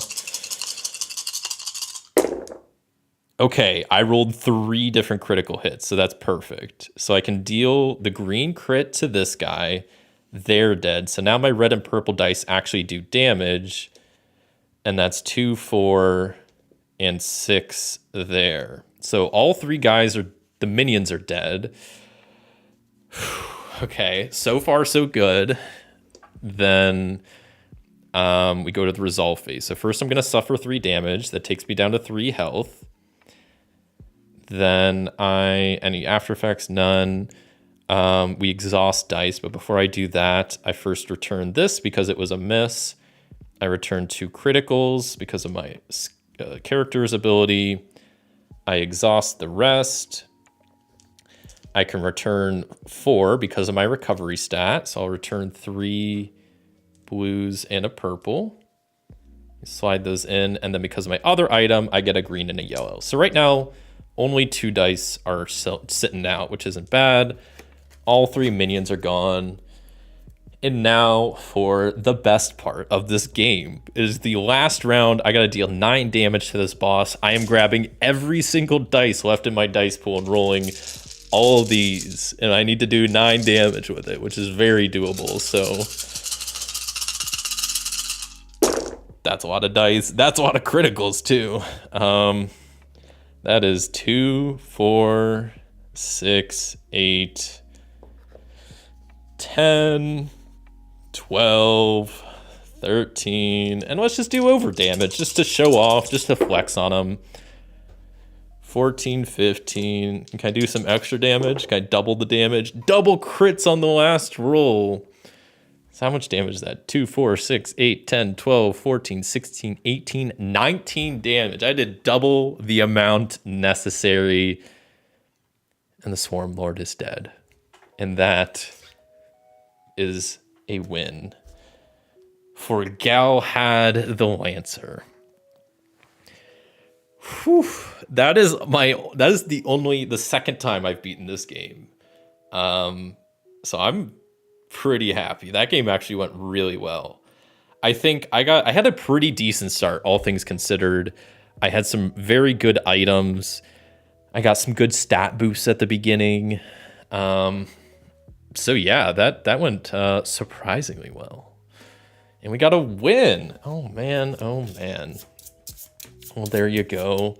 That was the first round of 20 strong. And so I was looking at the time. I'm definitely going to play. We'll play one more round of this. And then we'll hop to 20 bones, or too many bones, 20 bones, too many bones, and play through at least a round or two of that as well. But we're on a bit of a streak here, so why not keep the party rolling? And reset. Doesn't take too long to reset, which is good. Just gotta shuffle up all these enemies and re-deal out all the piles. But yeah, that is a win. This game is tough. I mean, like I said, you can absolutely lose on the first round because of bad luck, bad dice rolls, bad enemy placements. I think I did get lucky, but I've played this character a lot. This Lancer is definitely my favorite character. I'm gonna play them again. And you know, we'll see how it goes, but I guess there's 6 different characters, so maybe I could switch it up. I don't know. Does anybody have any opinions? Would you rather see me play a different character, or you want to just have me run it back with the Lancer? Like one of the other characters that's pretty fun that I like, but they're not that like interesting is Valkyrie here, MK7, and it basically at their setup you just boost 2 of their stats by 2, so that's like their like unique ability. Have I hydrated lately? You know what? That's a good point. I haven't. Has no, Nightbot hasn't told me to. You know what? That's why I haven't hydrated, because Nightbot hasn't told me to. That's a good reminder, Christopher. Everybody stay hydrated out there.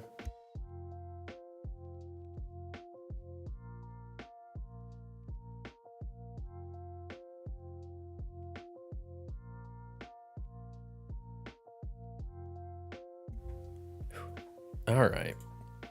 Where's my hydrate emote? There we go. Lana de Valkyrie. Yeah, I could see that. Lana de Valkyrie.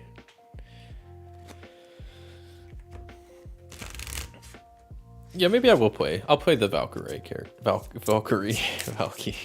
Whatever. I'll play that character. Lana de Valkyrie. Giving these a good shuffle to make sure we got some variety, because yeah, I mean, the Lancer's really fun, but also they're kind of tough because they only start with 1 health, and it's like if you mess up one of your early encounters, you just lose. There's no buffer zone until you get some health. So that's why like having that cheese pizza card extremely helpful, because it just gets you out of that danger zone with your health, which is nice. Wow, I got the stacks on the first try. You'll love to see that. Boom, boom, boom. And we'll get some new missions, and then let me switch up the characters also before I forget. So get out of here, Lancer. No one likes you. I'm just kidding. Just joking.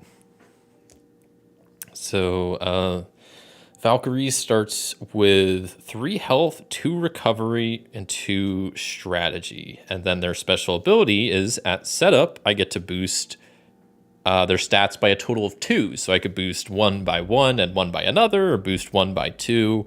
And I'm definitely just going to boost the recovery up to 4, because I think recovery is pretty much the most important stat. That means I can roll 4 dice every round. and get them all back, or roll 5 and then I'm only missing out on 1. So that's a really helpful stat to boost, I think. What do I know? What do I know? I'm no expert in this game, that's for sure. And I guess I can real quick mention, speaking of like being an expert in this game, there are different difficulty levels. So let me like zoom in here a little bit so you can see there are. So what I was playing is the rank number 1, which is the solar soldier, where you draw 4 missions and you have to complete 3. But they have 6 different ratings. We're at, you know, if you want to be a senior solar sentinel, you draw 9 missions. You have to complete 8 of them. And also for each rank above 1 during setup, you either have to banish a dice or exhaust 3 dice. So if you play out to that, you have to complete 8 missions, and you also have to do this basically 5 times. Either banish 5 dice or exhaust 15 or some combination of that. So there's a lot of you can really boost the difficulty on this, but I think it's difficult enough. I'm just now slowly getting the hang of this game, so you know, I'm not ready to bump up the difficulty yet, but let me draw out my missions. Okay. So we got mission number 1, Cry Havoc. In a single commit dice step, commit all dice that are in your dice pool. Commit all dice that are in your dice pool of 3 different colors. Oh. Scare Tactic, we just did that one. Dark Side of the Moon, end a round with 1 health. Or quantity over quality, defeat 6 level 1 enemies. Dark Side of the Moon sounds difficult, but so does Cry Havoc. But I think Dark Side of the Moon is going to be really tough, especially that's the 3rd mission, so that's going to come up later in the game, that I need to end a round with 1 health. That doesn't sound like a good spot to be in. So I'm going to take the Cry Havoc, Scare Tactics, and quantity over quality missions. And I'll have all those chilling up there. I'm going to shuffle my the boss deck. And we're pretty much ready to rock and roll with game number 2. I think before we hop into this, I'm going to take a real quick, like 1 or 2 minute, like 2 minute break. So yeah, I'll be back in like 2 minutes. Y'all feel free to stretch your legs if you're sitting, grab some water, stay hydrated, all that good stuff. Hit the bathroom, you know, whatever. Take care of yourselves, and I'll see you in like 2-3 minutes.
All right.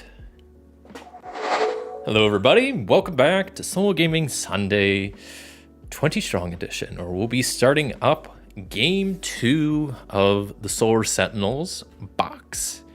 And after this, we'll be hopping over to the Too Many Bones box and playing some of that. I imagine, we'll see how we're doing on time. I imagine I'll at least get through 1 game of Too Many Bones. I was hoping to get through 2 of each. I don't know if that's quite going to happen with time constraints and whatnot, but As long as we could get through one of the too many bones, I'll be pretty happy with that. So yeah, let's get rocking and rolling. Game number 2. Game number 1 went really kind of pretty well. I don't want to brag. I got my second win ever, so that's pretty awesome. And we're playing as Valkyrie, MK7 character. They have the adaptive armor ability, so I get to increase one of my stats by 2 at the startup, which I increased my recovery by 2. So now I can recover up to 4 dice per round. I got 3 missions, Cry Havoc, where I have to, in a single commit dice step, commit all dice that are in your dice pool of 3 different colors. That's crazy. That's going to be crazy to do. You got Scare Tactics in your current mission. You discard 2 non-mandatory cards instead of 1. I have to do that 3 times. And then Quantity over Quality, defeat 6 level 1 enemies. Some of these missions are a lot tougher. I think I kind of got off easy last game with some easy missions. I can't imagine doing 8 missions. That would be... You must just have to be like crazy good at this game to do 8 missions. You also start out with stuff exhausted and commit like banished, and I don't know how you could even do that, but I'm sure it's possible. It's there for people to do. So some people are probably just built different and way better at the game than me. But yeah, let's get started. So we look at what kind of enemies we're starting with. No mandatory enemies, so I got my pickings to choose from. This guy gets me some extra health right off the bat, which is good. A max of 5 dice could be committed to this engagement. I mean, what I need to do is get rid of like... I need to do like 6 dice... And then I could commit another 6 dice or something. I'm just trying to think of how I could do this Cry Havoc sooner rather than later. The Wild Sport, I don't want to like overdo it either. I might start with this Arch Squid and just kind of go crazy with the dice at first. So I need to deal 7 damage, and I'm just going to commit 6 dice, which should absolutely be able to do 7 damage, right? 2 blues. I'm crunching the numbers, because that's like 1. That's 1, 2. Okay, maybe not. I don't know if these 6 will be enough. I'm going to commit 1 more blue, because I only have 2... strategy, so I only get basically 1 reroll. I gotta do 7 damage, and maybe I'll also roll my red dice. There we go. That makes me feel better. Okay, good first couple rolls. We got 2 criticals. So we're up to 4 damage, and I get 1 reroll. Oh god, I forgot I only get 1 reroll. And if not, they're just gonna kill me. If I don't get this, I just die. That would be a very quick ending to this game. I only need to roll 2 hits. I guess I'm going to go ahead and commit that. And then all I need is 1 hit. I think there's no way I don't get that, right? That was very lucky. I got the 1 hit I needed. That's 2, 4, 6, 7 damage total. They have an after effect. I can flip the top boss card. And who is it? The Swarm Lord again. I swear I shuffled these. I definitely shuffled them, but there's not that many of them. So, okay. Well, at least I can maybe deal with that at some point. So then all these get exhausted. I don't get my criticals back because I'm not the cool Lancer anymore. But I get 4 dice total back. So I'll grab that and my 3 blue dice. I guess. Something like that. Because then I should be able to complete my Cry Havoc next, because it says commit all dice in your dice pool of 3 different colors. So next round I could roll my 2 yellows, 2 greens, and my red, and then mission complete. And maybe I can fight this Mortaurus, because that would be a good one to go for. So I'm going to discard this Wild Seed, because at the end of the round I'm supposed to do that. And we get this Death Tail. Defatal? Whatever. I'm fighting this Mortaurus. They have 7 health. They do 3 damage. And if I kill them, I can either get +2 health or recover 2 dice. So I'm going to do that. That's 2, 3, 4, 5. I think that'll be enough. I need 7, but I'm banking on some good luck. And I was blessed by the dice gods here, because that is 6, 7. I rolled 9 damage on the first roll, way over the average. So then I can instantly, well, first off, I completed my Cry Havoc mission because I rolled all of my green, yellow, and red. I can instantly recover 2, so I'll recover my 2 green. These are all exhausted. This guy is gone. And then I can recover 4, so I go 1, 2, 3, 4. So first mission's complete, and the only thing I'm down is just my my yellow dice, which are my worst ones, so I'm not too concerned about that. I get to discard a card. I'm going to discard, well, my scare tactic is up, so I could actually discard 2 cards, which I will. I'm going to discard this Bevolver and this other one that I don't want to deal with because they have a lot of health. And we got a mandatory enemy, the Swarm Apostle. And this is where you can get screwed in this game. So it's a mandatory enemy with an additional enemy. And the next enemy I flipped over is another enemy that's mandatory with an additional enemy. And it's another mandatory enemy. So we got 3 mandatory enemies. We got the Paraboy and also the Bee Seeker. So at the end of this, I count up the total number of applied dice, discard that many cards from the top. Each enemy can only have 1 dice color applied to them. And then until I take this guy out, critical hits cannot be applied to enemies. Each enemy can only have 1 dice color applied to them. And I can't apply criticals. I'm just screwed then. Oh, I have to take them out first. And then take them out. So I had to take them out with 1 dice color. And then take them out with multiple dice colors and no criticals. And then I can use criticals to take them out. Oh gosh, how many damage is that total? That's 9, 12 damage? Oh no, this is not good. Hello there, Dr. Nikki Cat. I think I ended up here after a bunch of raids while I was napping. Hello there. What game does be? This game be 20 strong. It's a solo dice rolling game. I'm playing the base box. It's called Solar Sentinels, where you're fighting a bunch of creatures and eventually fighting a boss at the end. It's called 20 strong because it uses 20 dice. There's like 17 you get to roll, and there's like 3 stat dice. It's made by the company Chip Theory, which they make a bunch of other games. I have not played any of their other games, but this is the first that I have played of theirs. But welcome on in. Hopefully you had a good nap, and happy you ended up here, I guess. That's you're just getting tossed around with different raids. That's cool. That's the fun part about raids. Just get to check out different channels. So I need to deal 12 damage. So let me crunch some numbers here. So this plus this, that's 2, 3, 4. 2 greens is 5, 6. Okay, I'm gonna start with 6. This should get me at least 6 damage, and then we'll see where I'm at after this. Okay. Oh no. This is bad. So I'll take them out. So now I can apply dice. But then I rolled a critical, but I can't apply that. I think I'm just gonna have to take damage here.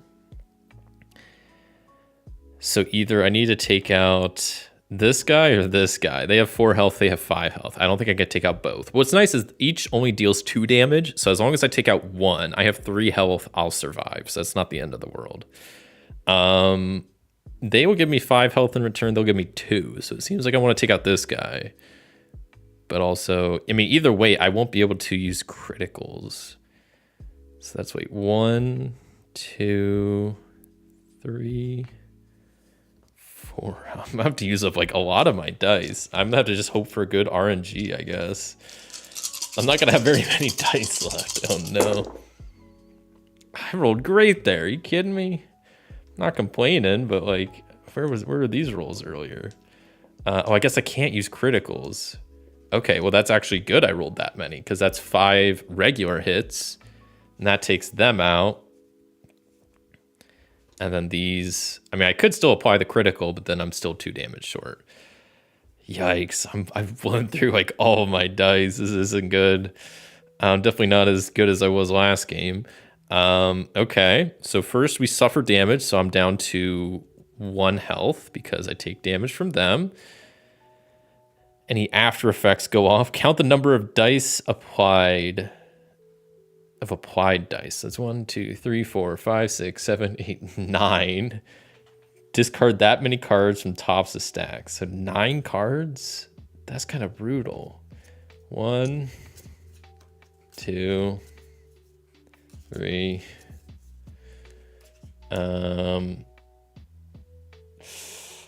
4, 5, 6, 7. Some of these have good abilities I don't want to discard.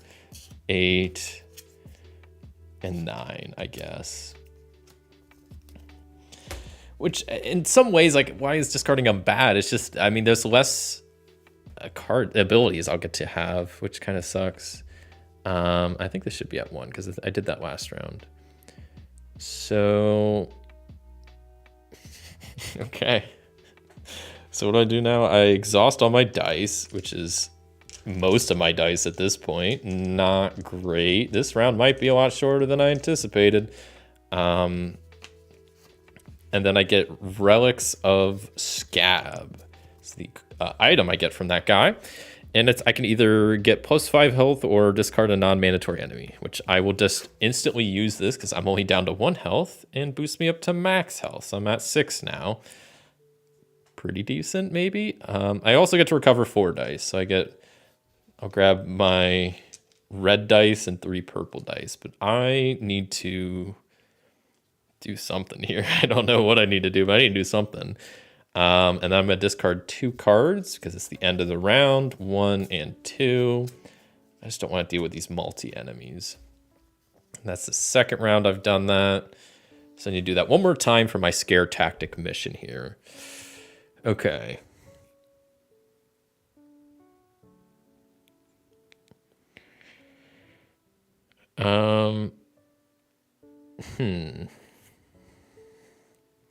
I wonder, I might do something kind of, well,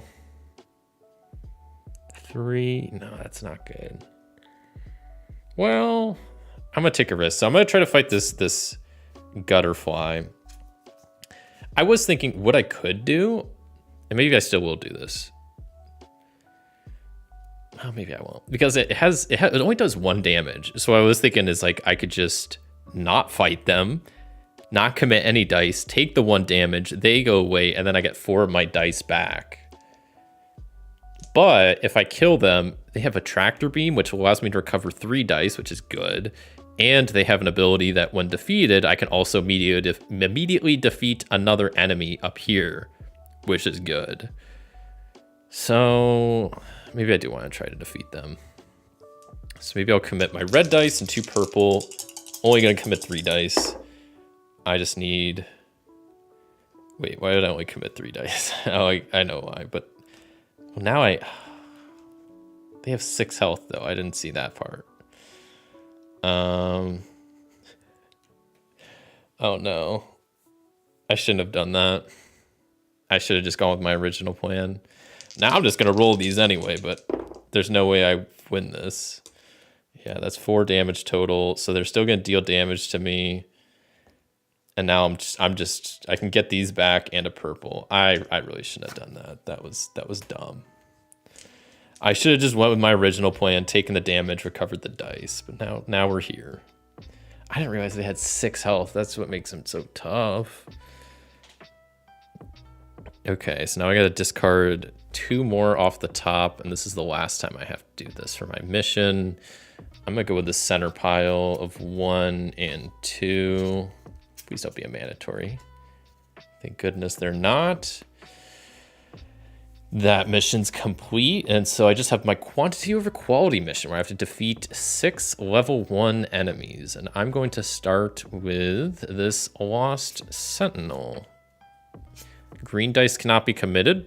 3 health, 1 attack. But when I kill them, I get to bump up my recovery by 1, which is pretty sweet. So 3 health. I'm going to just commit 2 dice. Going to be way a little risky here, but there we go. That's a critical and a single hit, so that's 3 damage. I get to bump up my recovery to 5. So that means I get these back along with 3 more. So I can slowly start reclaiming some of my dice pool, which is good. Man, I was a little low on dice there. Not super fun. I'm just going to get rid of this Tempest one for now. And then top of the round, I kind of want to choose this Crater Stalker because they have that nice mini Terraformer card. So in the roll dice step, I get -1 health for each dice color that rolls 2 or more hits. So I'm probably going to lose at least 1 health, but I'm going to try to roll... Ooh. Oh, okay. I just threw dice on the ground. That's not how you're supposed to do that. And of course, one of them did roll a critical, but that doesn't count. Let's see if I can roll at least 1 crit. And I did. So that's 3 and 5 damage total. I do take a damage because I've rolled more than 1 hit on green. They go down, so I get their item. I gain the item after I exhaust my dice and recover. So I basically get all my dice back plus a green, and then that's kind of that. But we're slowly getting my dice back. I just have 3. All my yellow dice are still gone, and 1 green one. I get to get rid of an enemy out here. I don't really want to. I guess this Lunar Sentinel. Even though their item is good, it lets me recover 5 dice, but I can't really do much. Now we have a mandatory enemy of Ichor Blight. A max of 2 dice can be applied to this enemy, so I need some critical hits. It's not great. But you know what? They do 0 damage, so I might just cheese them.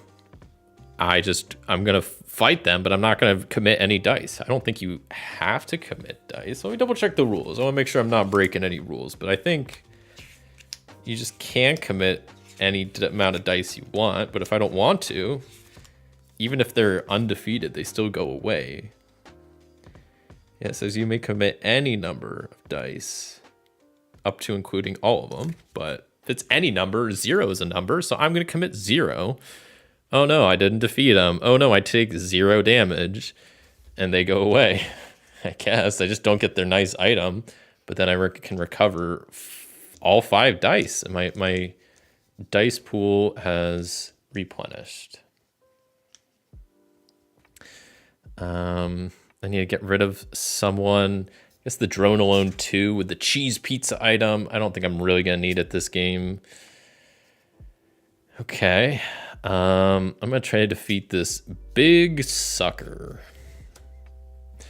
It has the effect, hits can only be applied to enemies in matching colored pairs, 4 health, 2 damage, and will boost my strategy by 1 if I kill them. So I'm definitely going to commit 2 yellow, 2 green, and 2 purple. And that should be more than enough to do 4 damage, but it's got to be done in pairs, so... yeah, look at that. We got 2 purple, so that's 2 damage. We got 2 green, that's 3 damage for a total of 5. We are chilling. And that boosts my strategy up to 3. These all go and get exhausted. They go over there.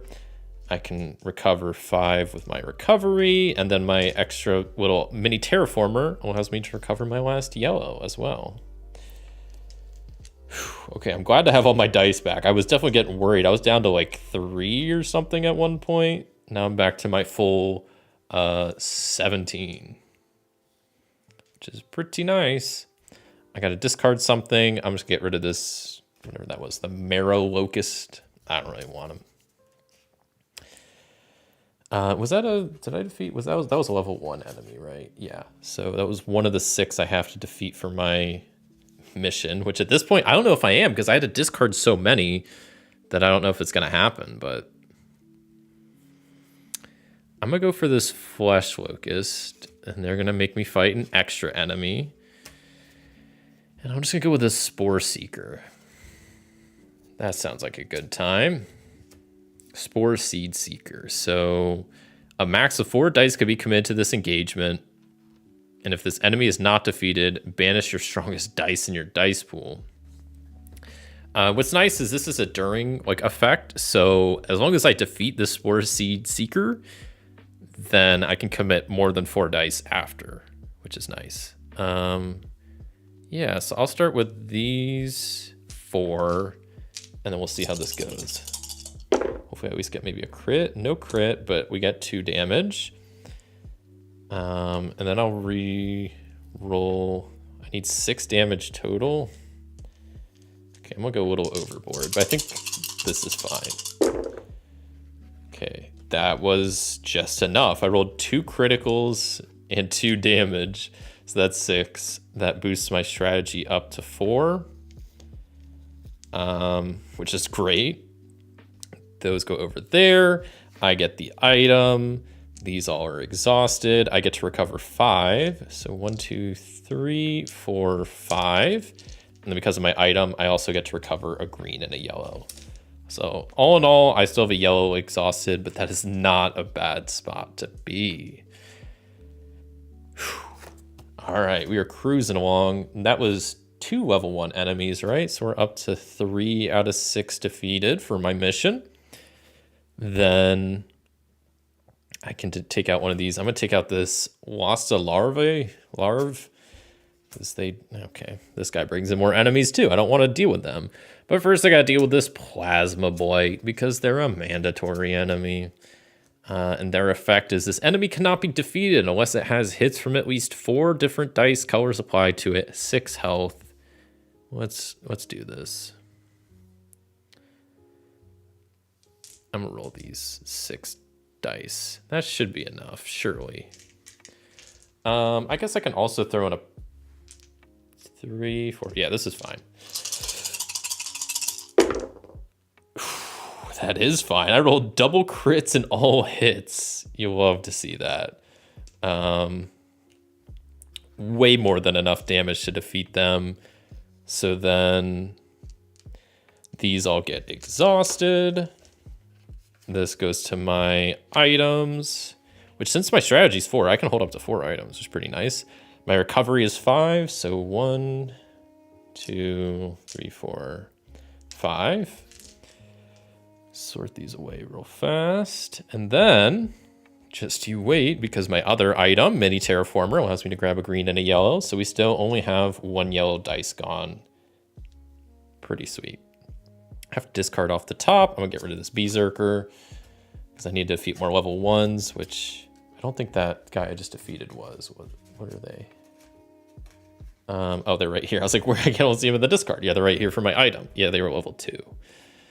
Okay. I guess I'm gonna fight this War Spore. Maybe I'll fight this Hurdle and the War Spore so I can deal with double level 1s at once. I need to defeat 3 more, ideally. So, and the roll dice step, misses from previous strategy phases are not re-rolled. There's 9 damage total. So I'm gonna roll something like this. That's kind of a brutal ability. Let's hope I don't, okay, I did roll a few misses, so I don't get to re-roll those. But I can take them out and then that doesn't apply anymore. So I think I can re-roll those now. I think that's how that works. But I still might want to add in another purple because I don't think this is going to be enough. If I get 3, because my strategy is 4, I get 3 more times I get to roll this. And that's more than enough. That's 2, 4, 6. And I have an extra. So they're both taken out.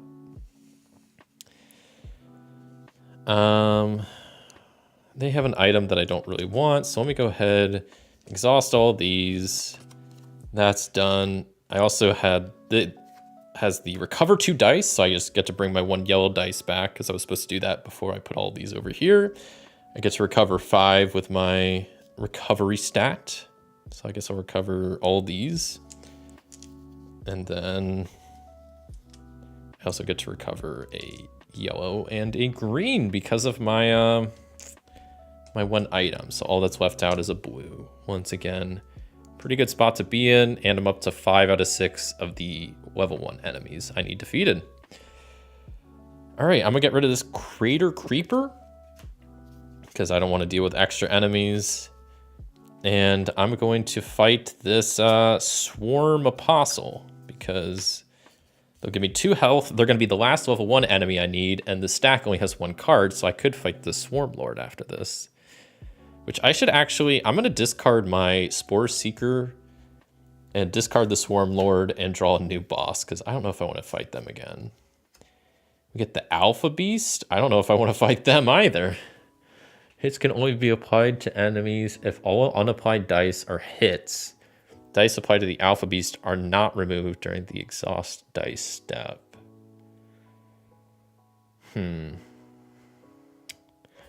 Okay, I don't know if I want to deal with that either. So I need to deal 3 damage, so I'm just going to roll 3 dice. But I have to skip the recover dice step, which kind of sucks. Okay, there's 1 damage. There's 2. That was my second roll, so I get 2 more. Adding another yellow dice. Okay, and there's a crit, so we're good. It's plus 2 health, so bumps me up to max health. So we're at 6 health. Love to see it. All these dice go away. We skip the dice recover step. I have to discard something. I'm going to discard this Decaying Mantis. Also, that was a level 1 enemy, so I've completed my last mission. I could fight the boss now that 1 pile is empty. I might fight this Crater Fly first. Because yellow and green dice deal 2 damage instead of 1. So I'm definitely going to apply like pretty much only yellow and green and my red. And maybe a purple. I need to do 6 damage total. I need to recover some of my dice. I'll be able to instantly recover 2. So that's a crit, so that's 2. This counts as 2, so that's 4. We get 3 rerolls essentially. So next reroll, we get double crits with yellow, so they're dead. I get to instantly recover 2, so I will do that and recover purple and blue. These all go over here. This guy's gone. I get to recover 5. 1, 2, 3, 4, 5. So I get some of my dice back. And then, because of my item, I get another yellow and green back. Okay. I think that's as good as it gets. Let's go ahead and fight the boss, the Alpha Beast. They have 2 minions they'll be bringing in, part of their entourage. So we have this Mess O' Maggots and Discretal. Honestly, both level 1 and kind of easy enemies, so that's good. Hits can only be applied to enemies if all unapplied dice are hits. Okay. This has an after effect, and this has an after effect. So neither of these really matter for the fight. Unless it probably actually will, because it'll go multiple rounds. Okay. If all unapplied dice are hits, that's tough. That means I can basically not use red and green dice. How does that even work? I guess I really need to take out both of these the first round and then start just slowly chipping away at them, I guess. This is gonna be tough. Okay, so I'm just gonna start out rolling like some of my best dice here. Maybe that's a mistake, but I'm gonna roll my red and all my purples because I need to roll the least amount of hits or misses. And I rolled 2 criticals and a lot of hits, which is a fantastic start. So I put a purple on them, they're dead. I can put those on them, they're dead. And then I can deal 3 damage there. I got 3 more kind of rounds of doing stuff. So I'm gonna go all blue. Let's see how this goes.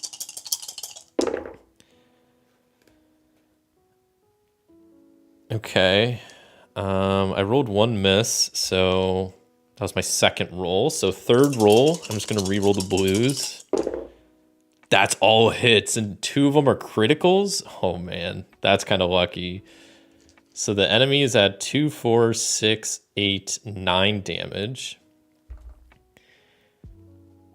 I think that was my third roll. Or is that my fourth? I'm gonna say that was my fourth because I don't 100% know. So we're gonna go, this gets banished, but they're dead. These get exhausted, but they're dead. I get to recover 5 dice. And they deal 2 damage to me. I think this is winnable for sure. Because I just need to deal 2, 4, 6, 9 damage. I just need to deal 3 damage. And I think that's really doable with 2 purple dice. And look at that. First roll, 3 damage. That is a nice 2, 4, 6, 8, 10, 12 damage. They were both hits, so I can apply them. The Alpha Beast is dead. And that is another win. Holy cow. That is awesome. Man. I'm kind of on a roll here. I don't mean to brag, but yeah, like I said, previous to this stream, I only had 1 win. So getting 2 wins in a row is pretty good for me. But also, I mean, I should say in my defense, like I only started playing this game this last week, so I'm still fairly new to it. So I think I've now just been slowly starting to finally understand some strategies. Not that I'm an expert by any means, but starting to get the hang of it now. So that was Solar Sentinels, and now we're going to hop over to the other box of Too Many Bones. So I'll quickly put this away and we'll set up the other one, which only takes a second because there's only just like a deck of cards here, and that's it. Look at that, it's already put away. Just like that. Put the rules over there and we'll get Too Many Bones out. Now I should say, I think Too Many Bones is tougher. I've had a lot worse luck with it. I have not even come close to winning with it. We'll see if my luck changes today or not, but I'm not terribly confident. We'll put those off to the side, get all the piles set up, and then I will quickly explain what's going on in this game once I kind of have it all set up. But obviously it works pretty similar, but there are a number of differences. And I think, like, I don't know, they both play really different. I think this one's tougher. I've had a lot worse luck with this. The one thing I found, at least with the Too Many Bones ones, is I just feel like it's a lot harder to recover dice. Like, I feel like I have way less dice to work with. Like, in Solar Sentinels, it feels like most of the time I can get like items to get my dice back, or bump up my recovery stat to get dice back. But this one, like, most of the characters have low recovery. There's not a lot of items, it feels like, or enemies that give you dice back. So I don't know. Maybe it's just a skill issue, but we'll see how this goes. So 1, 2, 3. I gotta randomly just remove 4 of these cards. Whoops. Oh no. I'm just dropping stuff. Okay. I don't want to see these. And we gotta just shuffle this, and then we'll be ready to go for a quick rules explanation, and we'll hop into Too Many Bones. And we're doing good on time, so I might be able to, I think, get through 2 games of this is my plan.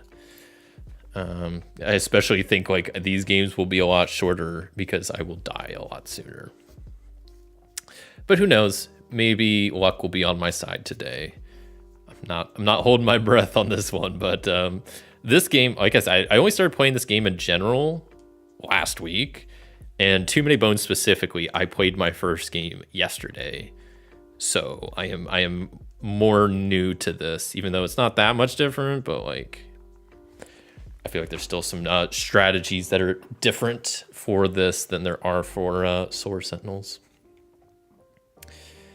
So we'll put this like up there maybe. We got my dice pool. I'm gonna take a quick sip of water and then I'll get into the rules explanation.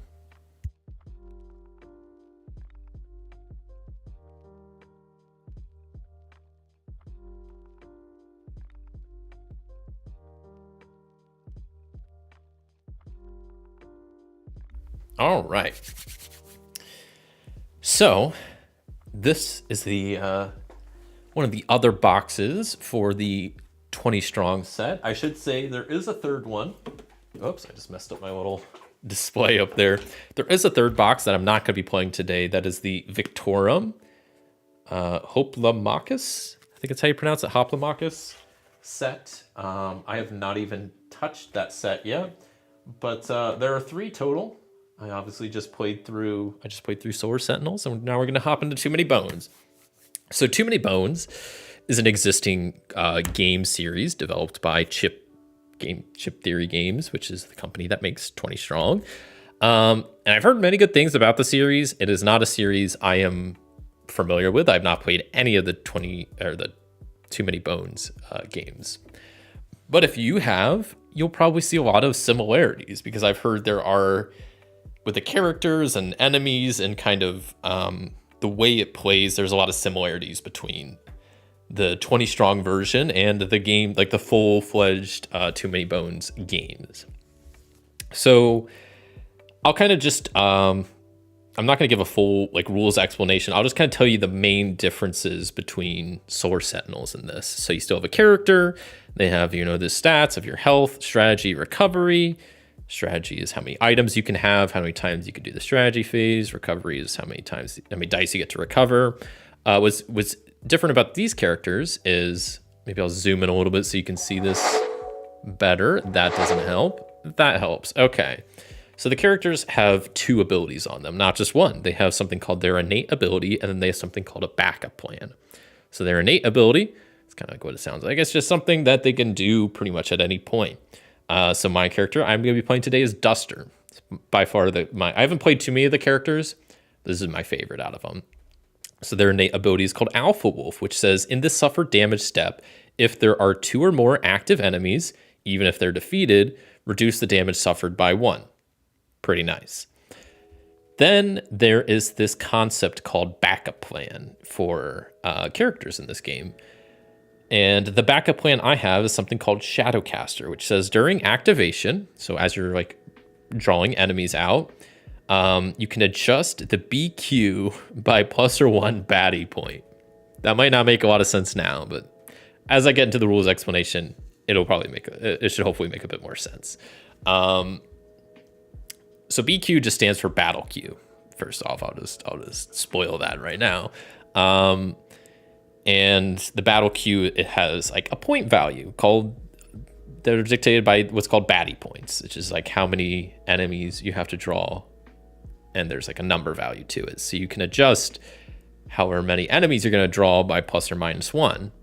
Now, why would you want to add 1? Because that sounds like it's going to make it tougher, and it will, but I'll kind of get to that here in a second. But backup plans, how they work is you can see on the bottom of the card, there are 4 slots for the 4 different types of colored dice. Red is not on there, but all the other dice colors are. And how it works is while you're doing your normal strategy phase, as you're rolling dice, committing dice, trying to defeat enemies, anytime you roll a miss, you can put it on one of these slots. So if I'd roll a yellow dice and it's a miss, then I can put it right here, boom, and I can save it for later. And then essentially, if I want to use the backup plan, I can exhaust this dice, boom, and then use the backup plan. And you can use this as many times as you have dice here. So if I have 4 dice here, I could adjust the battle queue by up to 4 points. Or if I just have 2, I could do it by 2. Or if I have 4, I could just use 1 and then save the other 3 for later. So that's kind of how backup plans work.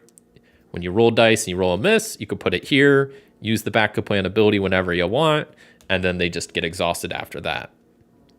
And that's all well and good. The other thing you can do is when you have all 4 misses here, so you get I'll go ahead and just show you. You get a blue, green, purple, green, yellow, all the 4 colors. I know I just said more than 4 there, but what you could do is instead of using your backup plan, you can do what's called, I don't know what it's technically called, but you can upgrade your character essentially. So what you do is you exhaust all 4 of these and then you flip your character over. And your character kind of has an upgraded side. And so first off, as you can see here on the left-hand side, when you do this, you will instantly upgrade your strategy score by 1 and your recovery score by 1. pretty nice. The other benefit you get is your innate ability gets boosted. You get an upgraded version of it. So now, instead of just reducing the damage by 1, I can also just take the damage, but then deal that same amount of damage to a baddie if it would be defeated by that damage, which is pretty cool. So there's just upgraded versions of your innate ability, and you get a stat upgrade if you spend all 4 backup plan dice to kind of upgrade your character. And that's the main differences character-wise. So the enemies in this game are called tyrants. There's, I guess, just 4 of them. Not too many different ones. And you get to choose which one you want to encounter. I'll probably go for Nom, because I've heard, like, in the actual Too Many Bones games, they're, like, I think one of the, like, first bosses. I've just heard that somewhere. I think it was like a YouTube video or something. So that's probably who I'll be fighting. But each tyrant, I'll go ahead and zoom in. Nope. Okay, that works. Each tyrant has a couple things going on them. They're double-sided. The front side has some setup where it has a little description of what you need to do to set them up. And then once they're set up, you flip them over. They have some abilities here that will be you'll have to deal with while you're fighting them. They have their health and how much damage they do. Also, all the enemies on the setup have a little number here under their name. Nom has a 9, Barnacle is an 8 here, Oxide is an 11, Cinder is a 10. What this number indicates is how many days you have to wait till you can encounter this enemy. So in this Too Many Bones versions, you use the little token tracker here to track the amount of days that your adventure has gone on. And basically, it's just another fancy way of saying rounds. So at the beginning of each round, at the beginning of each day, you increase the day tracker by 1. And then for at least Nom, who I'll be playing against, once I hit day 9, I can choose to fight Nom. You don't have to at day 9, but once day 9 comes, you're able to if you want. I think it's once you hit day 12, I'll double check this. But I believe once you hit day 12, you have to fight them. Yeah. So if it ever hits day 12, you don't have a choice. You must fight the tyrant at that point. And then you just gotta fight them. So that's kind of how the tyrants work. And I'll have them chilling, I don't know, over here, something like that. So we have 3 different types of encounter piles here. We have this middle pile is 1-point baddies, which is kind of like what it sounds like. It's just enemies that are relatively easy. They're only 1-point difficulty. We have the 5-point baddies, which are more difficult enemies. And then we have this, I don't know what to call it. Someone call it the random encounter deck, because this has a couple different types of encounters in it. This first type of encounter are lockpicking encounters, where you can add this item to your inventory, which is a gadget armor. And essentially how it works is it takes up an item slot. It has an item on the back of it that you can acquire and use its ability once you actually finish lockpicking it. But how do you do the lockpicking? Well, throughout the game, anytime you have hits that you're like while you're fighting an enemy that you rolled, you apply them here instead to try to get this gadget armor, essentially. So if I have an extra red hit somewhere, I could put that here, and then that just lives on this card. Same with the purple. Once I get all 3 colors, this will be unlocked, and then all the dice will go back to my dice pool. They're not exhausted, they go back to the dice pool. And then I can flip this over, and then I get access to the gadget armor. That's how lockpicking encounters work. The next type of encounters, probably the most important type of encounters in this deck, are what's called the tyrant encounters. These are these blue ones, and there's I think 8 of them total. I randomly shuffled them at the beginning and took out 4 of them, and the rest are shuffled into this pile. And how these work are, they just have random things you have to do. So this is, you just fight, you do a battle with just whatever day's number of baddies you normally do. But in this case, you cannot use red or purple dice. That's like a restriction. So normally the tyrant cards are definitely more of a challenge. The reason you want to do them is because the more of them that are left undone by the time you face the tyrant, the harder the tyrant is to fight. So Nom, for example, says, count the number of tyrant encounters still in the encounter stacks. Nom gets +2 health for each remaining encounter. So each of these that I don't do will be 2 extra health the boss has when I fight them at the end. So I want to try to complete as many of these as I can throughout the game. That's that. And then the third type of encounter in here is called, I always forget the name, Molnar encounters. And these are kind of cool. So they have a battle option and they have a peaceful way you can try to go through these encounters. So this one, Cartographer's Nightmares, you can either just fight normal number of baddies +1, or you have the peaceful option to select a discarded tyrant encounter at random, place it on the bottom of the deck, and then you get +1 recovery. And that's kind of how these work. So the battle queue, the BQ, is those initials, abbreviation that's thrown around a lot. And basically how it works is at the beginning of each round, you increase the day tracker. The battle queue number is equal to the number of days. So on day one, you only have to fight 1 point worth of enemies. But then on day 2, you have to fight 2 enemies. Day 3, 3 enemies. So that's why, like, this Cartographer's Nightmare, if I were to do this on day 1, is fight baddie points and add +1. So on day 1, I would fight 2 points worth of enemies. And so that's why, like, the Shadowcaster ability is pretty nice because you can adjust the amount of points ±1. Now you might be thinking, because I kind of brought this up earlier, why would you want to add +1? Because that means you have to fight more enemies. Most of the time, yes, but sometimes no. Because, for example, if it's day 4, that means I have to fight 4 level 1 enemies. But I could use my backup plan to add +1 to it, so it's 5, and then I would only have to fight a single level 5 enemy. Because you always have to grab the least number of cards, so that's just kind of how that works, and that's why you would want to do that. That's pretty much the gist of it. Battle queue is just, you just add enemies to a little battle line here, and that just makes a little group of enemies you have to fight. And yeah, the number is just whatever the day value is. And so at the end of each day, anytime you fight, you have a bit of a, during your cleanup phase, you have an additional 2 things you can do. You can rest and you can scout. Resting is just gaining 1 HP. Pretty nice way to get health. The other option is scout. And what you do for scouting is you take the top card in one of the stacks and you put it above, like so. And maybe I'll scoot this down because my little follower count's covering it up for that pile. And so what this does is essentially then you kind of have now 2 stacks of level 1 enemies. So if I have to draw 2 level 1 enemies, I could just draw 2 from this stack, or 1 and 1, and you have a bit more options. You can kind of see what's coming, and you know, you have more options available. Essentially, it's just scouting.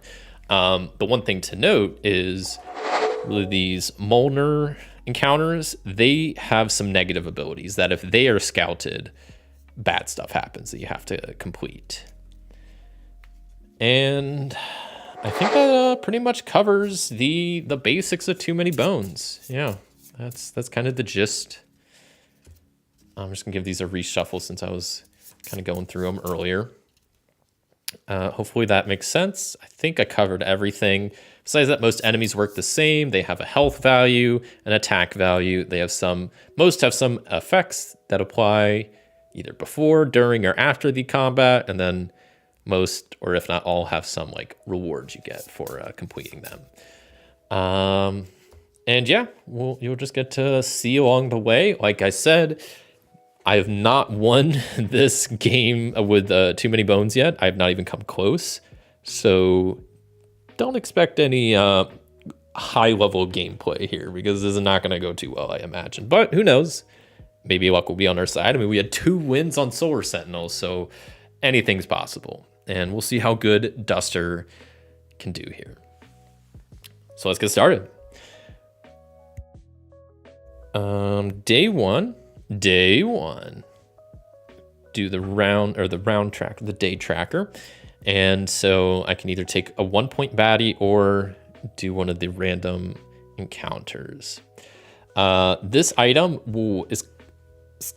does something called a backup plan extension, which is kind of like what it sounds like. It just gives you additional abilities you can use your backup dice with, which is pretty cool. I don't know if I want to do that. I might just fight the Troll Hermit, even though their ability that I get is recovering dice, which I don't really need at the moment. Maybe I will take the small spotting scope. That does seem kind of nice. So I'm going to grab that, add it to my inventory, and that's day 1. There's no cleanup step, so I don't get to rest or scout. We're on day 2. And we got some options here. I think I might go with the legendary halfling tyrant card here, which is battle BQ baddie points. In the first engagement of the battle, red, purple, and blue cannot be committed.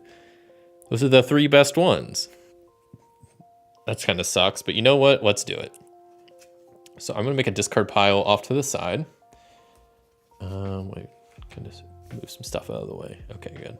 Doesn't really need to be on camera because it's a discard pile.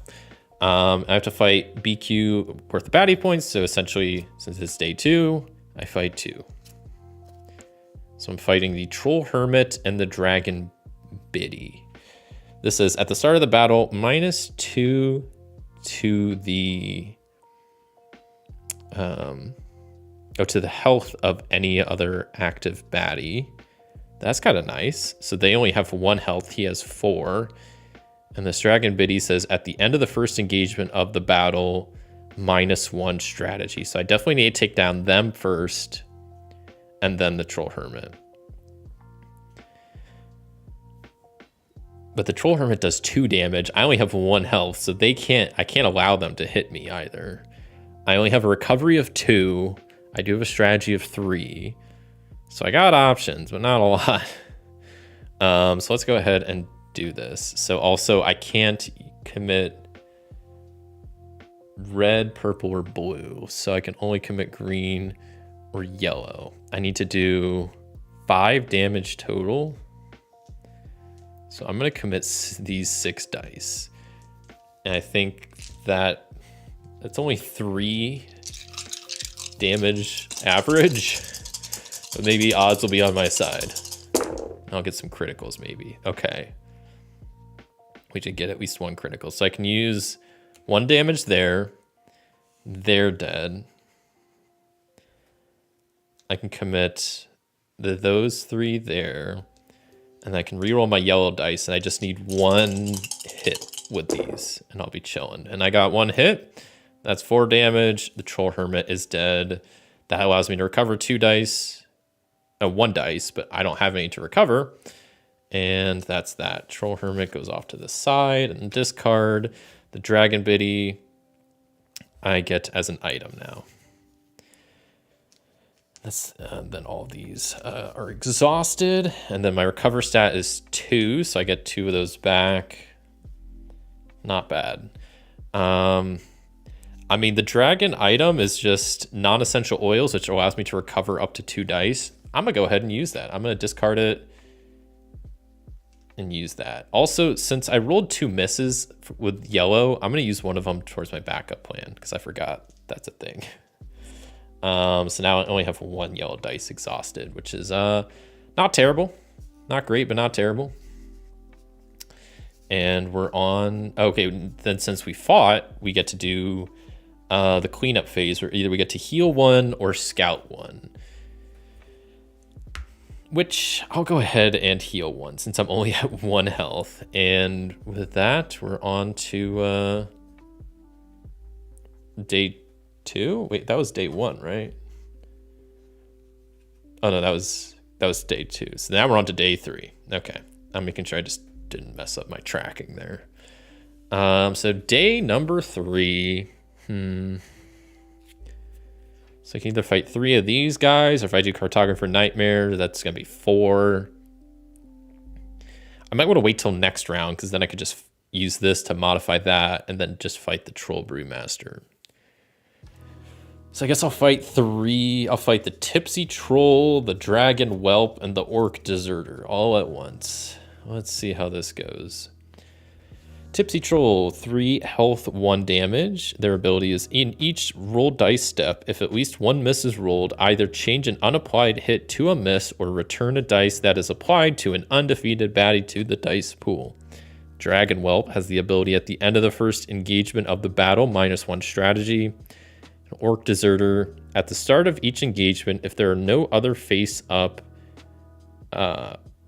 orc cards, or there's certain enemies have certain types, which there aren't any, either activate a 1-point baddie from the stack or -1 health. I'll take a -1 health. What's the worst that could happen?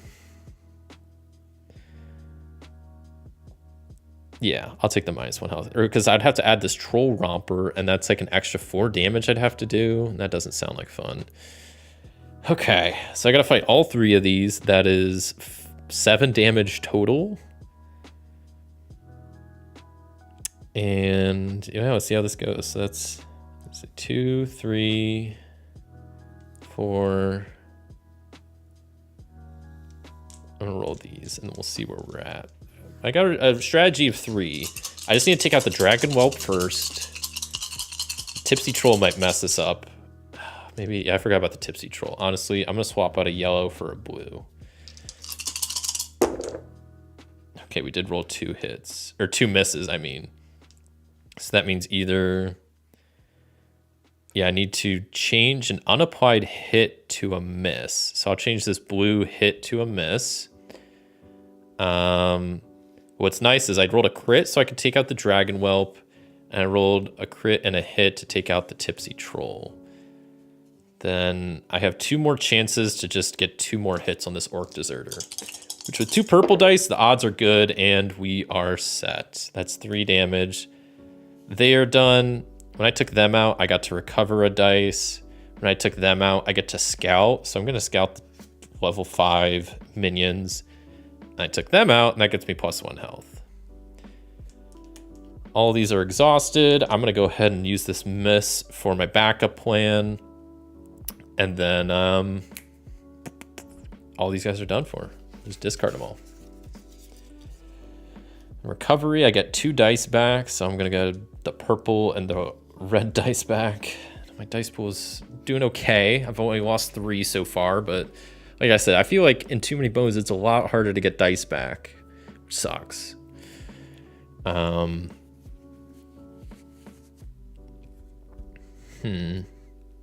I could choose to either scout or heal.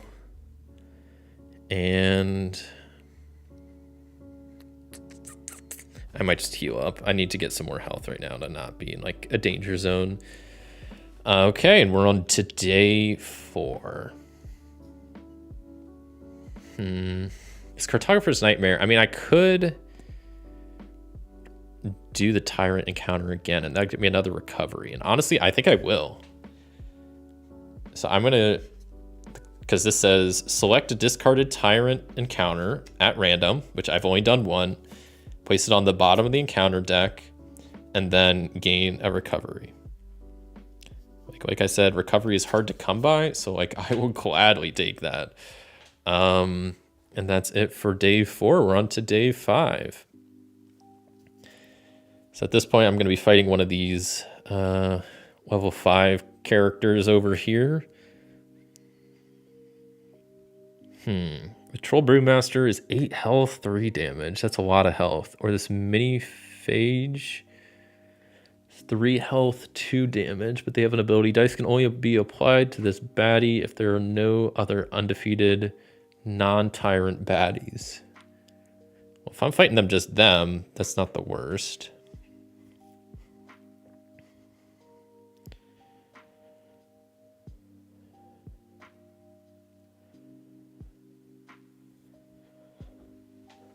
Huh.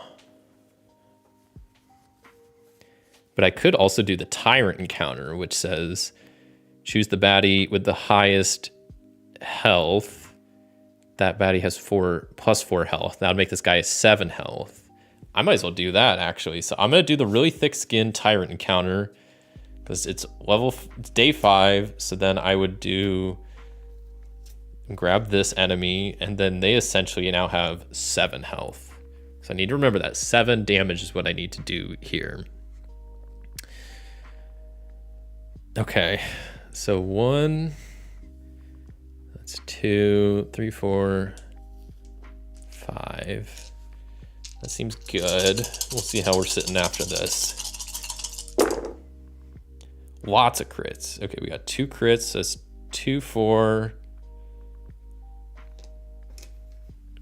Reroll. 2 more crits. 6, 8. I'm gonna go ahead and use this for my backup plan, and then they're done. And I get an item. Banana, nanas. Before the suffer damage step, apply the damage from one undefeated baddie to another baddie if this would defeat it. The damage still damages you as well. That's pretty handy. I'll take it. I'll take it. All my dice get exhausted, and then I get to recover 3 this time. So I'll take my red and 2 purple.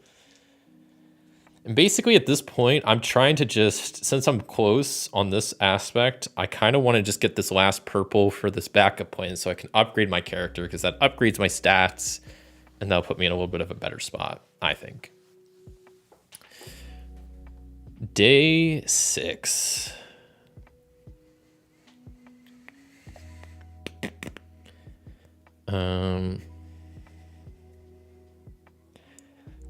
I think I'm just going to use my yellow dice for my backup plan to make it 5 points worth of enemies and just fight this kobold elite.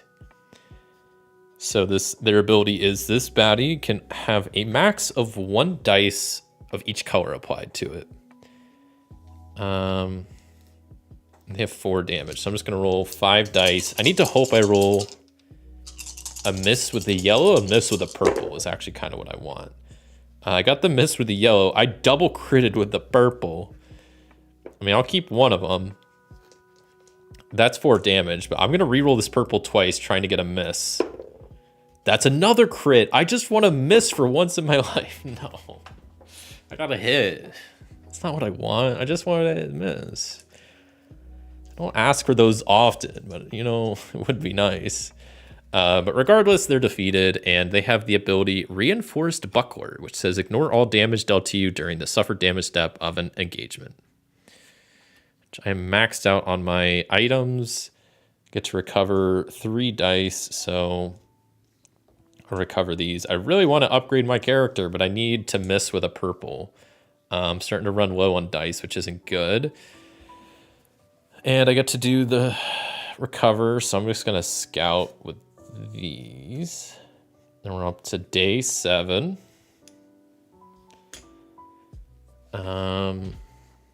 Okay. Day 7.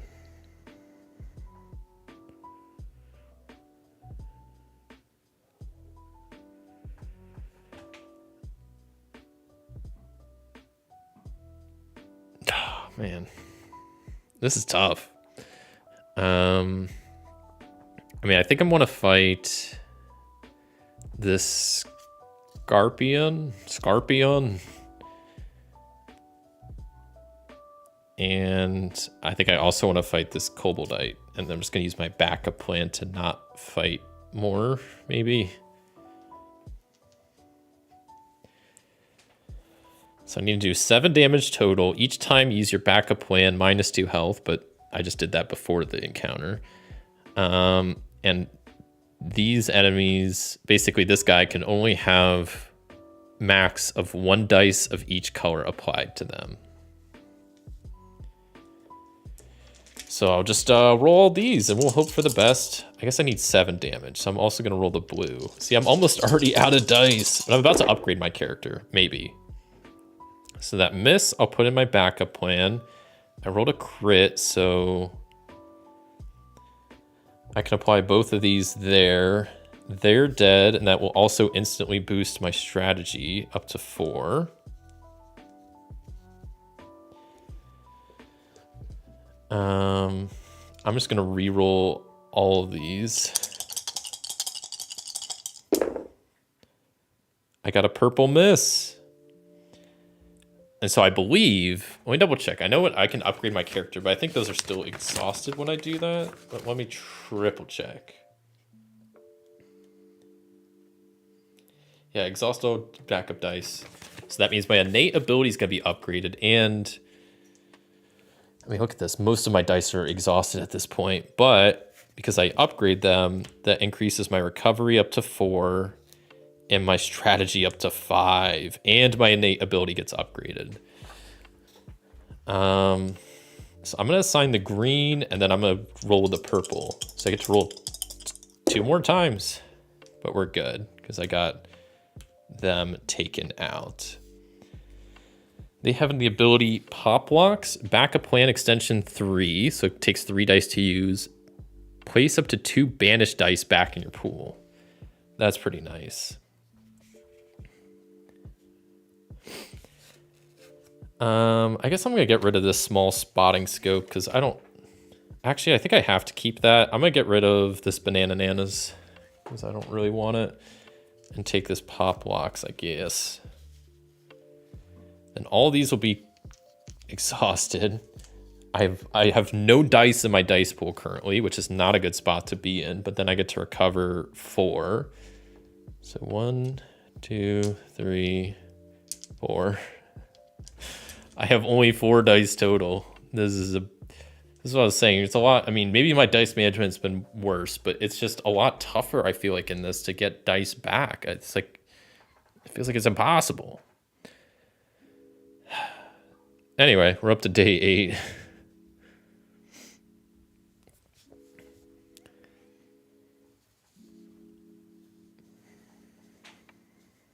Day 8.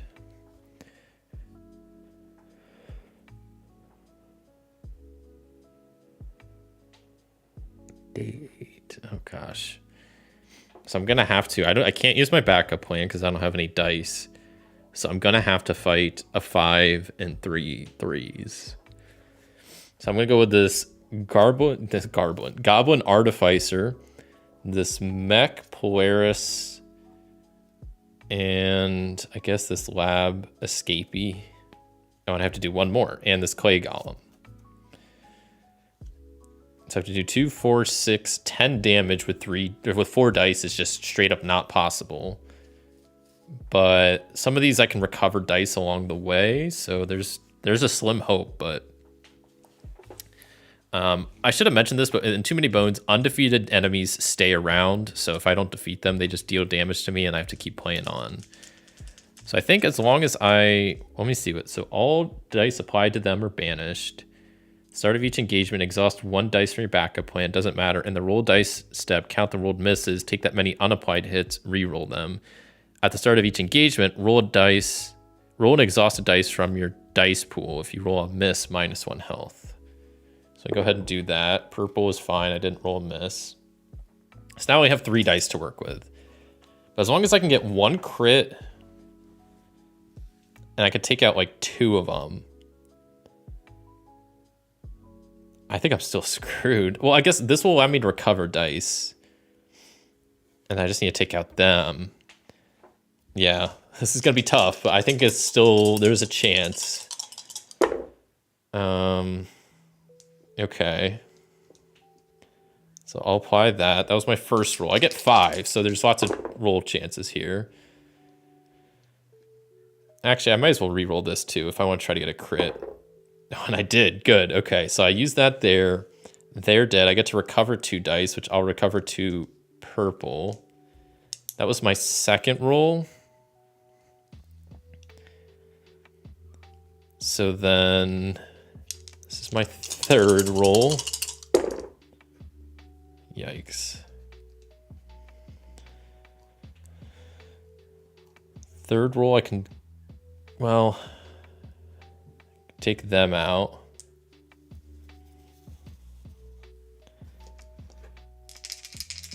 4th roll. I need to get a crit with purple. Okay, and then let's see what the 5th and final roll I get is. I did get a crit with purple, so I can use that there. My recovery is up to 5. That'll go there, but then that's just gonna be exhausted. I take 2 damage, bringing me down to 1. This guy's dead. All of these are exhausted, but then my recovery is 5, so I could just recover all 5 of these. Scoop these up. They're all discarded, and we got to fight some more again. So, I guess I only need to do 4 damage, but I also have to do their... It's a new engagement, essentially, so I have to roll a dice and exhaust it. I don't lose health. That would have killed me if I rolled a miss, by the way, so that would have been fun. And now I need to do 4 damage to this guy, which is doable. I think I could do it with just 2 dice. I have 5 chances, so I think it's good odds. There's a crit, so I get 4 chances to get a crit with this purple. Okay, 3 chances. 2 more chances. That rolled off, doesn't count. Shoot, okay. Last chance, and then I roll a crit, but whatever. I guess I'll increase my recovery now up to 6, so my recovery is at its max. But then all these get gone, and I get 1, 2, 3, 4, 5, 6 dice back. They're gone. And then I can heal up 1 because of the end of the round. My dice pool is looking rough. I'm telling you, it's tough in this too many bones to keep your dice pool going strong. And we're up to day 9, so technically we could start fighting the boss now. I don't know if I want to, but at the same time, my other option is to fight a 5 level enemy and 4 4s, which doesn't seem good. So I might just fight the boss, but I've only done 1 tyrant encounter card, so they're going to start with like plus 6 health. That's 15, 2, 4, 6, 8, 10, 12. I don't even think I have enough damage to defeat them. Plus, I think they activate extra enemies. I'm gonna just fight them. I don't know. I don't think I have another choice. I don't think there's anything else I can do, because if I were to fight 5 enemies, that's a lot worse. I think I would be worse off. I have 2 health. Okay. So tyrant encounter. Count the number of tyrant encounters still in the encounter stack, which is 1, 2, 3. He gets plus 2 health for that. Use the day tracker for their health. So that's 6. So they start with 15 health. Activate Nom and a 5-point baddie from the stack.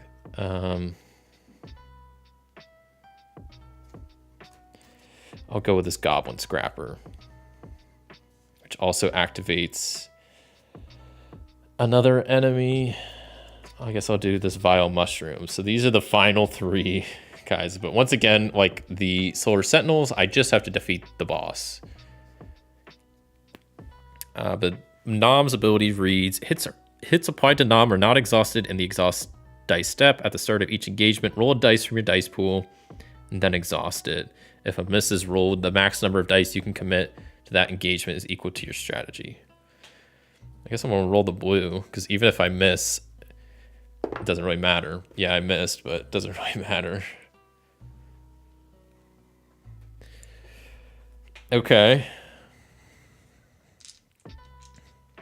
I mean, I think I don't lose, but this is gonna be tough. Let's see what happens.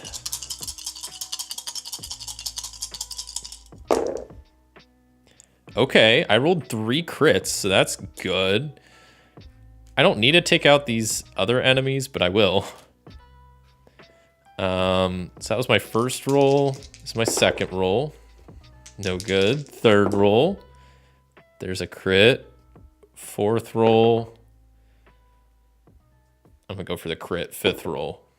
Okay, so we did 3 damage to him, so he's down to 12 health. They're dead, so that gets me plus 2 health, so I'm up to 4. They're dead, so lost an exhausted dice into your backup plan. Okay. These dice get exhausted. They go away. Nom would deal 2 damage to me, but I'm going to use my item to ignore that. Then I get to recover 6 dice. I'll recover 3 purple and 3... I just threw that, my bad. And 3 blue. I mean, maybe there's definitely a chance now that I got health, because I can survive this round, and I can do 1 more after this. So let's see how this goes. I need to deal 12 damage. So I need all these to be crits, essentially. We got 2 crits right off the bat, so that's good. I'm just gonna place these like off to the side, because that was damage already dealt. So that was the first roll. I get 5 more. Okay. So that was the first roll. So I had 4 more. So I got 3 more rolls. Okay, 2 more rolls. There's another crit. I might just apply all this actually and keep the health, the damage. So that's 2, 4, 6, 8, 9. That brings them down to 3 health. You know what? This is actually doable. Because then they deal 2 damage to me. I'm down to 2 health. And then I get to recover 6 dice. 3, 4, 5, 6. And I just need to deal 3 damage with all of this. I think I'm going to get a win somehow. I don't know how it's possible, but let's see. Can I deal 3 damage? I have 5 chances. There's a crit. Good start. Let's see if we can deal 1 more damage somehow. There's another crit.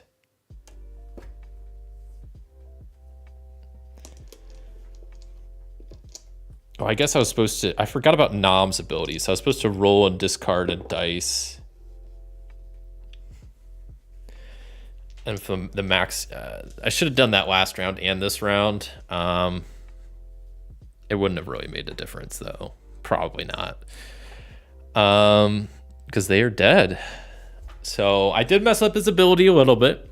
I did accidentally cheat a little bit, but they're dead. And that's kind of a win. I mean, I'll take that as a win, even though I messed up the rules a little bit. I cheated accidentally a little bit. I wasn't trying to. So I won't count that as maybe a full win, but I'll count it as a partial win, you know, a half win maybe. But hey, that's not too bad. That's the first time I've gotten that far. I mean, I fought the boss before, but I definitely didn't get that close. So pretty dang fun. Okay, how we doing on time-wise? We are doing great on time. Man, oh man. Flying through these games. Ugh. This is a fun one. This is a fun game. It's tough. It's a tough game. I'll admit, I think I'm just bad at it, but it is difficult. So I guess I'll definitely reset this up. I think I'm going to play Duster again because I really like this character. But I will play against a different tyrant, at least. And then we'll see how we're doing on time after this. So maybe we can squeeze in a third Too Many Bones games. I don't know. Let me discard some of these. 2, 3, 4. So these all get shuffled in here. This and this.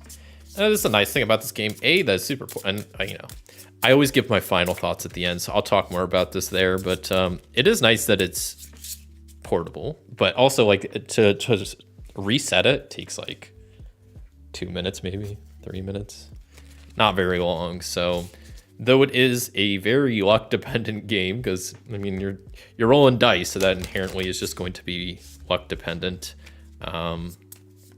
It is nice that it's pretty quick to reset, so doesn't hurt too bad if you lose on round 1, that you could just quickly reset it and whatever. Well, yeah, we'll face a different tyrant and see which other ones are out there. Maybe we'll face one of the like later day ones, so I have to like struggle a bit more. I don't know if upgrading my character was worth it. Like when I did the whole, yeah, like upgrade, I don't know if that was worth it. It did seem worth it just to, I mean, it seems like I should have tried to aim for that a little bit earlier on, maybe. Maybe that's kind of where I could have done better. I mean, I was out of dice at one point. I had 0 dice in my dice pool, which is not good. There's definitely room for there's room for improvement, to be sure. But that was a fun one. I'll admit I had fun. Let's reset this and go again. Let me see what tyrants are available. So we got Barnacle, Cinder, or Oxide. So Nom was at day 9. I don't know if like Barnacle is a day 8 one. I don't know if they're much easier, if they're all pretty balanced. Cinder being level or day 11, that feels like that would be tough.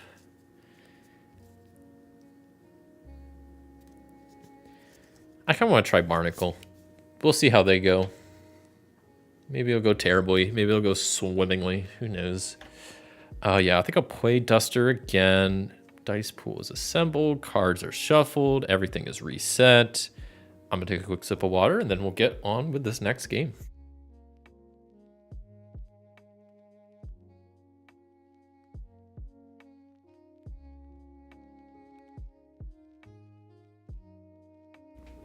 All right.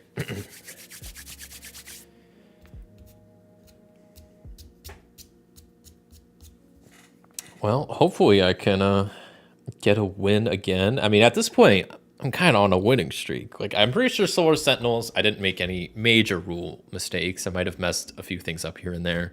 I do realize that at the end of this last Too Many Bones, I did forget the boss ability, like, the last 2 rounds. Though I genuinely don't think it would have made that much of a difference. It just would have been 1 dice less I would have been able to roll. But it wouldn't have mattered, because even if I rolled that, yeah, it would have been like 1 dice less. And I had a lot of extra dice, so I don't think it would have mattered too much in the end. But so far, we are 3 for 3 wins, so not bad. Can we make it 4 for 4? I hope so. I prayed that this will be a 4-4 win. And yeah, this might be the last game. But like I said, I mean, if it ends in like, you know, before I even get to the boss, then I'll probably play another. But who knows? It might drag on. I only got to go to day 8, so I feel like this one will be quicker. But I don't know for sure. Okay, let's start with this new game. So let's start with day 1. That's exactly right. I could go for the lock picking.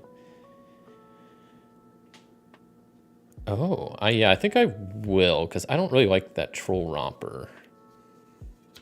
Grab this gadget armor, and we'll move to day 2.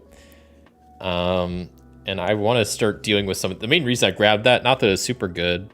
I'll read its ability. Once I unlock it, it says anytime you reduce health, you may reduce your recovery or strategy instead for some or all of the health reduction, which is kind of cool. But I just want to start going through the encounter pile so I can get rid of some of these tyrant encounters. And this top tyrant encounter is Fire and Brimstone in this economy. So since we're on day 2, it says battle baddie points, and I cannot commit red or purple dice. So let's do it. I'm going to fight the Troll Romper and the Goblin Devastator. So they have Troll Rompers, 4 health, 1 attack, no abilities. I get to scout when I complete them. Goblin Devastator, Devastator, yeah. Has an after effect. If there are any unapplied hits on any baddies in excess to their amount needed to defeat it, -1 health. That's kind of rough. So I need to try to deal exactly 6 damage. No more, no less.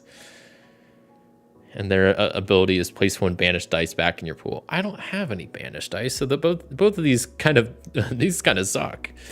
But whatever. So 1, 2, 3, 4, 5. I'd rather do less than more. I get 2 rerolls, so let's see how I do. Lots of hits. 1, 2, 3, 4, 5. So I might use this for my backup plan. I'm trying to think, even if I were to apply these, like it's an after effect, so even if I kill them, it's still gonna be active. So let's do 1 reroll, see if I can get a crit, because that would be nice. There we go, that's a crit. And that's exactly enough, so I didn't do over damage, so I am chilling there. All these dice are gone, but I get 2 of them back, so I will grab the purple and red before these 3 go away. I get to basically scout, which I'm just going to scout the 5-point enemies, and then I get to do something else. I'm gonna rest up. We're on to day 3.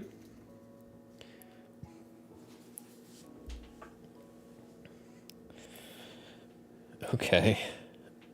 The tyrant ability is the battle queue is baddie points, and then I have to add 1 5-point baddie, which doesn't seem fun.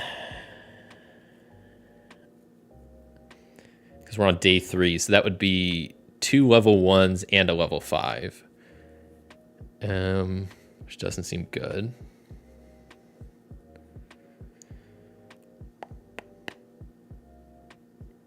I think I'm going to use my backup plan to make it just a 5 and 2 baddies, and I'm going to do this tyrant encounter because it's only going to be worse the longer I wait.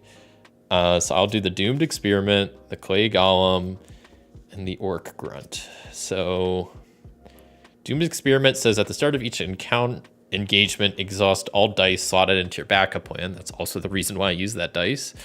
Clay golem says all dice applied to this baddie are banished, and the orc grunt says this baddie gains +1 attack for each other face-up axe symbol, which there are none. So I need to do 2, 4, 8 damage total. So let's see, 2, 3, 4, 5. We'll start with 5-ish damage worth.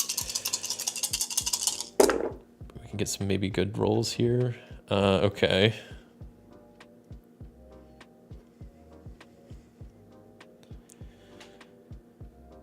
I'll go ahead and do these 2 here. And that instantly gives me 1 health, so I'm up to 3. I'm gonna reroll all of these. For my first reroll, I really want to crit. This isn't good. I might throw in an extra blue and go for 1 more roll. No crits. Not great. I can still at least do 4 damage here. That takes them out.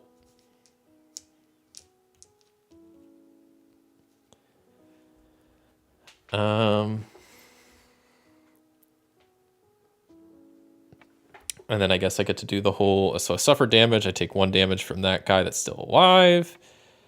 All of these dice are exhausted. So I go up here.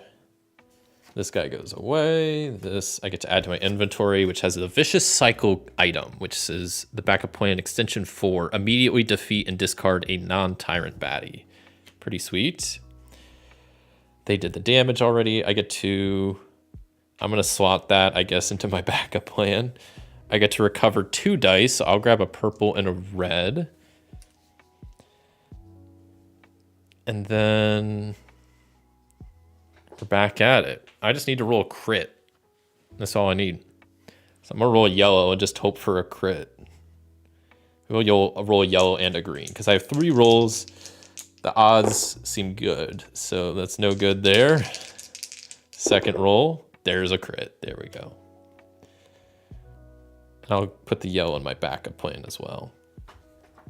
So then I instantly get to boost my recovery by 1. This green is banished, clay golem defeated, and I get to recover 3 dice. So I'll recover 2 purple and a blue.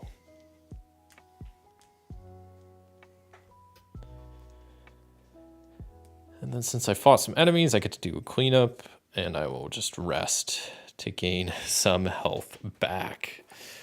All right, we're on to day 4.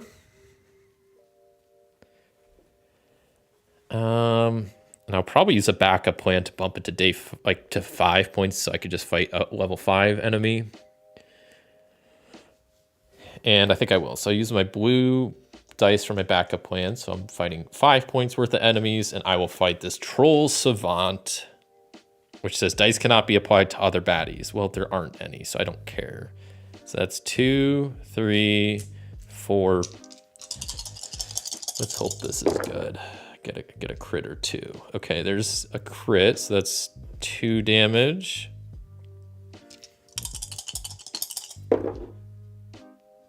There we go. Whoops, yeah, that was a hit. So rolled more than enough hits. So actually, I'm gonna reroll this purple and try to get a miss. Nope, we got another crit. Okay. And the Troll Savant has an item that says secrete deodorant. Deal 1 damage to a baddie that would be defeated by this damage. Okay. I get to recover 3 of these, so I'm just gonna exhaust the blue, recover these 3.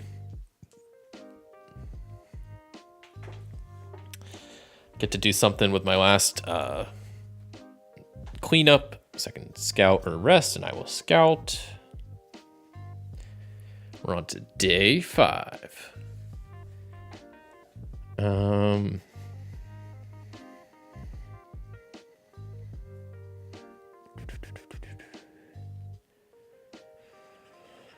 might find that Cobalt Lieutenant. They don't look too bad.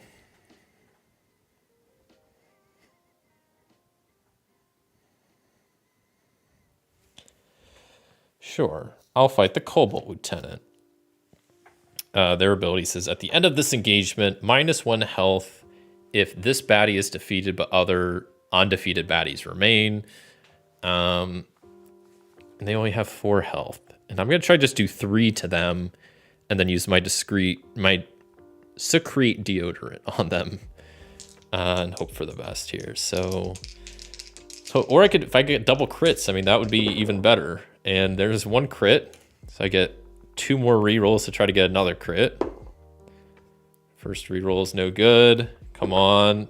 No. Okay.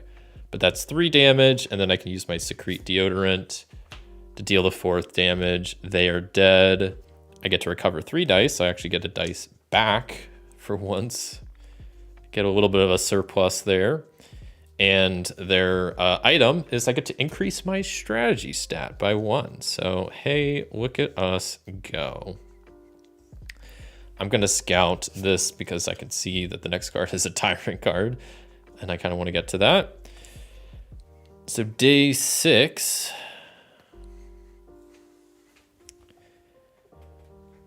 I think I want to do that tyrant card, which is called, is there a backup plan? And I'm going to use my backup plan to make it 5, but then this is going to still increase it back to 6. And it says, at the start of the battle, exhaust all dice in your backup plan. So I got to fight a level 5 and a level 1. So I'm going to fight this Orc Shaman and this Direwolf Pup. Little pup. Orc Shaman says, gains +2 for each other face-up axe card. If there are no other face-up axe card, this baddie instead gains +2 health. At the end of the first apply dice step of each engagement, -1 health. So I really need to kill this Direwolf Pup first before anything. And then this has 6 health. So that's 9 total. So that's 1, it's 2, 4. I'm going to be rolling a lot of dice, but let's hope this works out. I have a lot of chances. I got my strategy is up to 4, and it'll probably be up to 5 once I take them out. So that's 3 damage to them.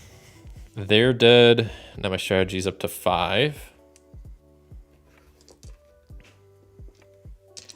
I need to hope for some crits. So that was the first roll. This is the second roll. Okay. Third roll, no crits. Fourth roll, there's a crit. I'm gonna add this blue dice because I'm scared now. Because it's the 5th and final roll. And of course I get way more damage than I need. I guess I can put some of these on this gadget armor, actually. Oh wait, no, they have +2 health, so actually this needs to go there, because that's 6 total. That actually works out then. And that increases my recovery stat by 1. So then all these dice get exhausted, these guys go away. And I get to recover 4. So 1, 2, 3, 4. My exhausted dice are piling up. I do not have a lot right now. But I think I have a plan. Maybe.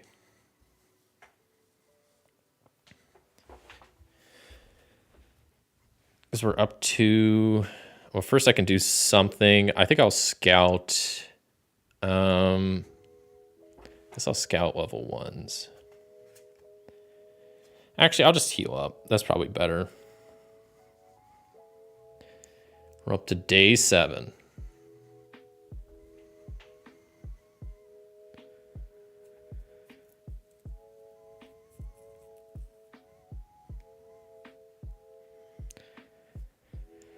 Okay.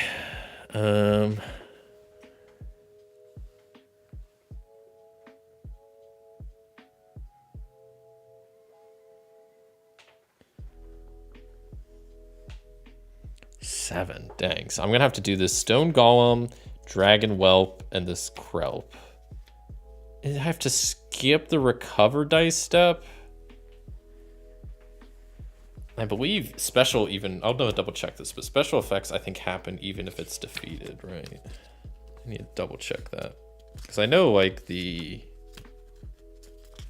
after effects still happen. Yeah, even if they're defeated. That sucks.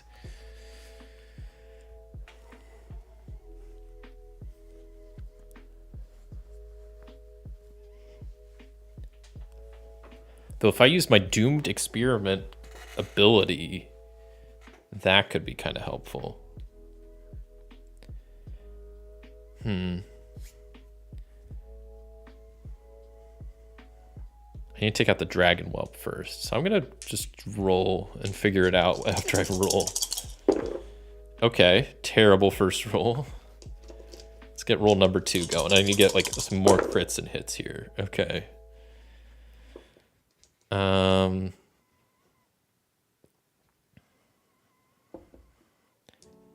So I'll apply those there. They're defeated. And I get to recover a dice, which is good.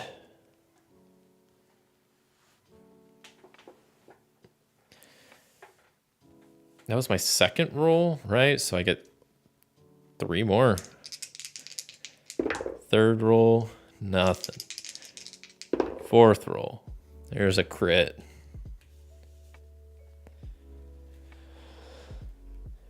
And I might as well use this miss in the backup plan. Because then I'll just take 3 damage. I'm down to 1 health. I get to recover 4, so I'll get all these back. These are gone. I get to keep the item. They're discarded, and now I got to defeat them again. Which I'm just gonna go with 1 purple and 1 blue, and I need to hope for a crit and a hit. That's what I'm going for here. But I have 5 rolls. Like the odds are good. I'm gonna keep the hit. Or no, I should probably just re-roll both. That was my first roll. Second roll, still double hits. Third roll, double hits. Fourth roll, hit and a miss. All right, I'm gonna have to add in another blue dice. Final roll. There we go. They're just a hit and a crit. Purple hit. I'm gonna put on this armor. Yeah. Why not? So then these 2 dice are banished. Stone Golem.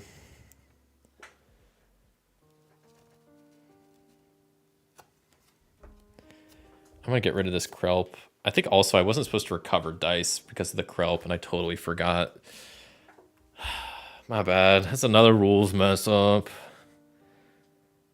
This game's ruined. No, it's fine. Now I get to recover some dice. I get to recover 4, which is decent. My dice pool is slowly coming back, but not... I've also lost a bunch of dice, which isn't good.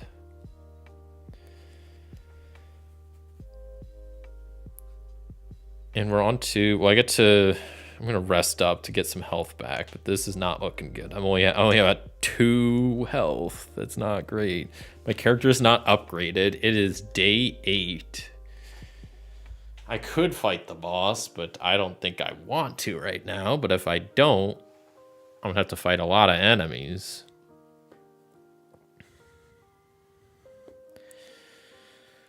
Oh boy, this is not good.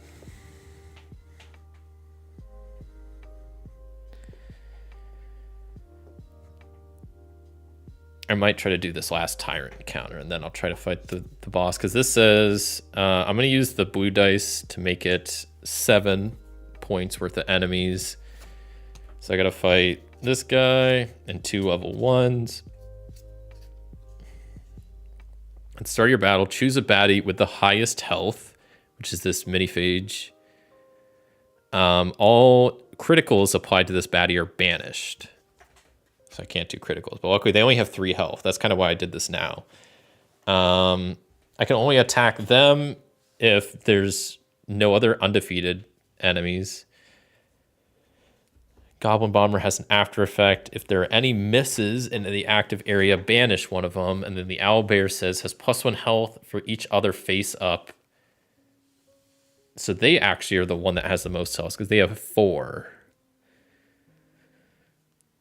They have 4 health and 2 damage. That kind of sucks. Okay, well, I'm gonna commit a bunch of dice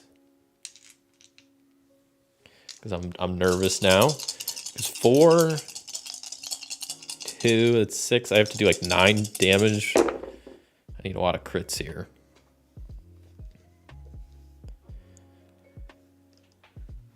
So that's 2, and then that allows me to recover 1 dice.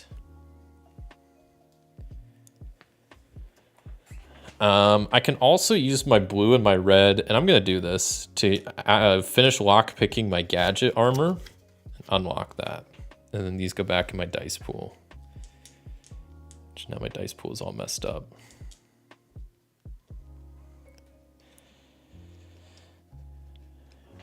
And they have 4 health, so I need double crits, but I have 4 chances to do that. And I rolled double crits. Oh my god.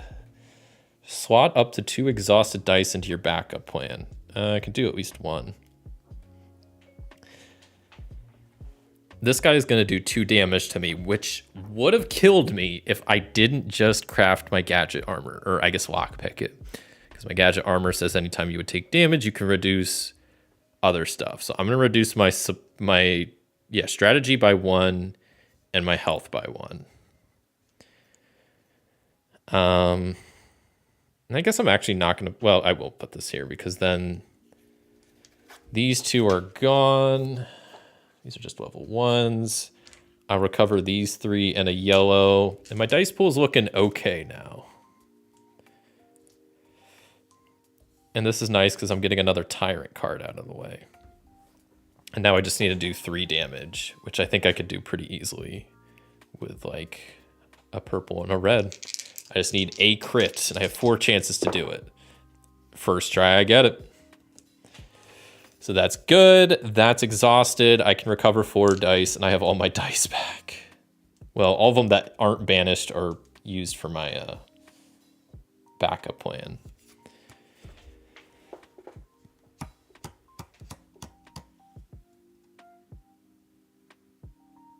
Okay, and this is the banana nananas again ability. So, okay. Which is like before the suffer damage step, apply the damage from one undefeated baddie to another baddie if it would defeat it. Since it's the end of the day, I'm going to recover 1, even though I don't think it's going to matter much. Day 9, and I'm going to fight Barnacle. So I have to collect all of the tyrant encounters still in play, which is... Did I have to do all 3 of them or all 4? I guess I did. That is awesome. This might be not too bad then. Oh, shoot. But whatever critical I applied to that... Or I guess I don't know. I forgot about the one dire wolf. Whenever I applied a critical to it, I should have banished those. I don't remember which ones. That's another rules mistake. My bad. I forgot about that. But we're just going to play it through.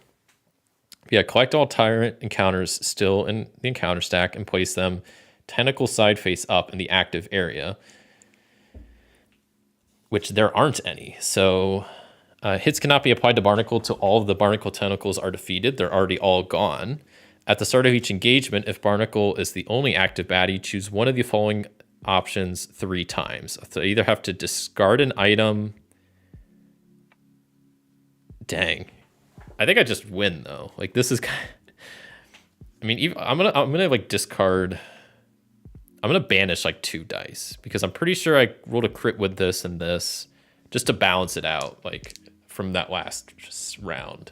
Because I know I definitely put at least 1 crit on the dire wolf pup or whatever, or the cub. What was that? The cub? Yeah, whatever that was. That like it's or the owlbear cub. Yeah. Because it had 4 health. So I'm going to just banish 2 dice to try to make up for it. Because I think I win this regardless. Because I have to do one of these 3 times. I could just discard all 3 items. Not a huge deal, right? I mean, it sucks, but I'm about to win this. Because this guy only has 8 health. I'm just roll all of these dice. Every single dice in my pool. Let's go. Surprisingly, not a great roll. I only did 3 damage, but luckily I get 3 rerolls. So that was my first roll. This is my second, and that is definitely enough because that's 2, 4, 6, and that's enough to defeat Barnacle as well. Whew. Man, oh man. I did mess up the rules like twice. Because I think I made up for it for that cub, but there was another one earlier that I kind of goofed a little bit. Oh, I was supposed to like skip a recover step, and I did it anyway. So that is another win. Technically, I messed up a little bit and cheated a little bit. Once again, not intentionally. I'm not trying to be a cheater here. I like trying to play as close to the rules as I can, but sometimes I just screw stuff up. But you know what? I'll take that as a win, or, you know, as close as a win as I can get without messing up the rules. Whew. So that's technically 4 for 4, even though I did, you know, mess up the rules a little bit, but that's okay. But yeah, I think I might just, you know, end on a good note. I don't know if I want to, if I keep going, I'm just going to make it worse. And, you know, I'm going to lose, and I don't want to lose. So I think I will start wrapping up here, but I'll quickly give my final thoughts on this game.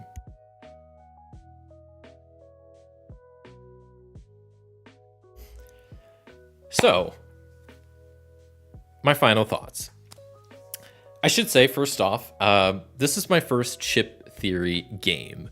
I've heard many good things about the company. I know they make 20 Strong, Burn Cycle, probably a bunch of others I'm forgetting about off the top of my head. And I've heard many good things about Too Many Bones. I think I said 20 Strong, but Too Many Bones.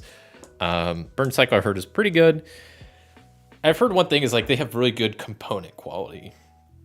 So this probably isn't necessarily on them, but I was supposed to get this game, I think originally in November, but I had moved at some point after I did the original backing of this game.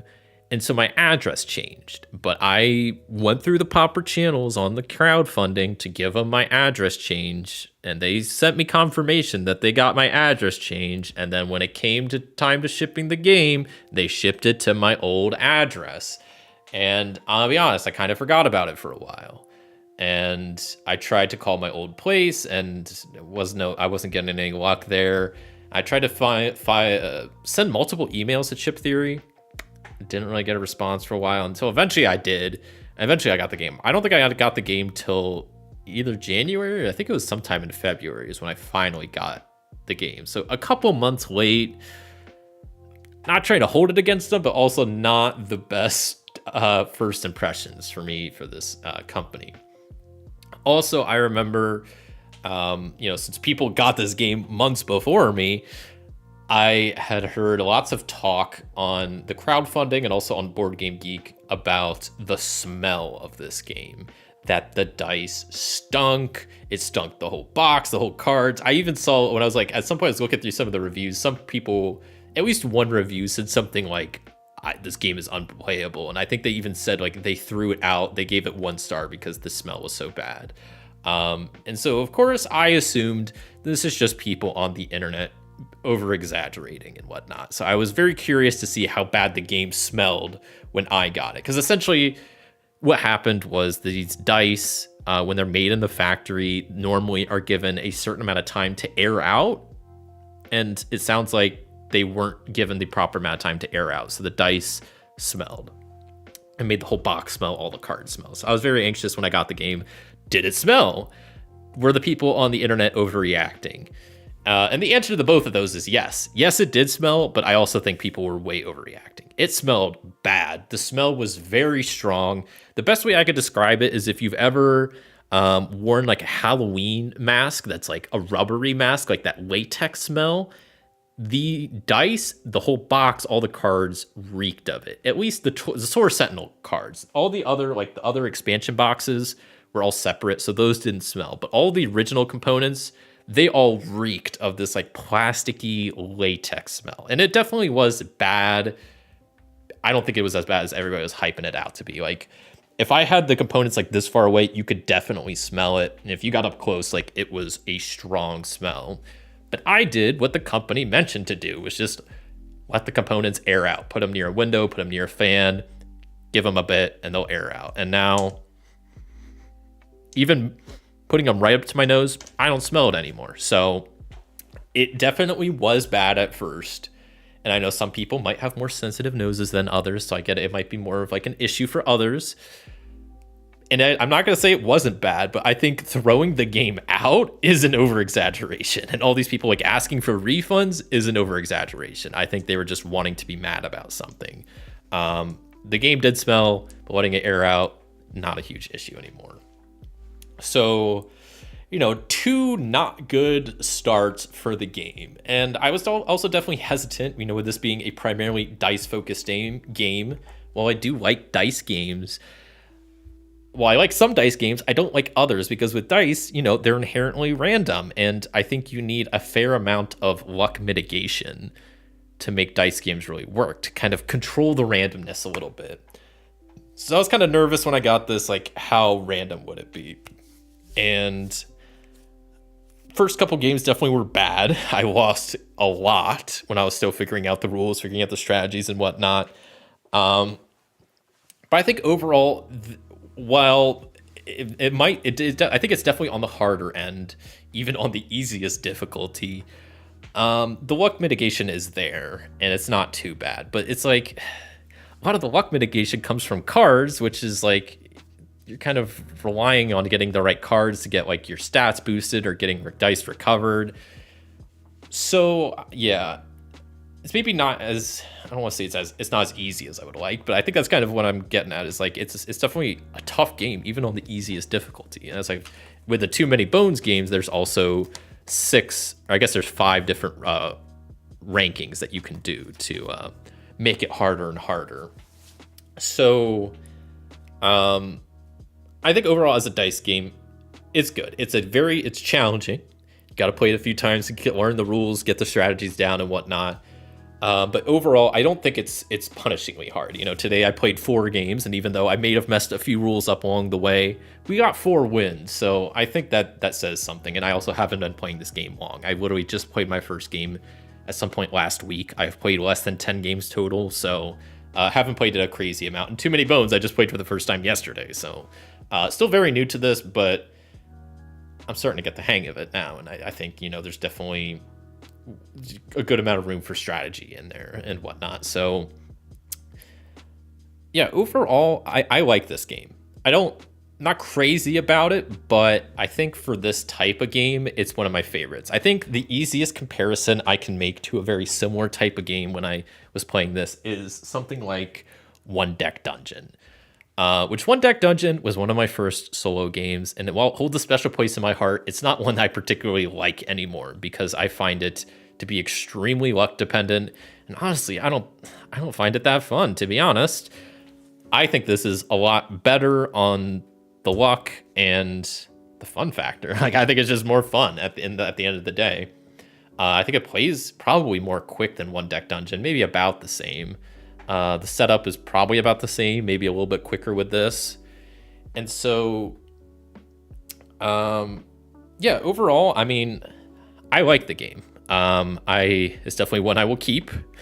I don't plan on getting rid of it anytime soon. It's a small box game. I mean, you can see the box there, not very big. The main box, pretty dang small. So it's nice, and like all the expansion boxes, like all the cards, it's just like that. Like all you need are the deck of cards and then the dice it comes with, the little chip tracker, and that's it. So it's very nice how portable it is, how compact it is.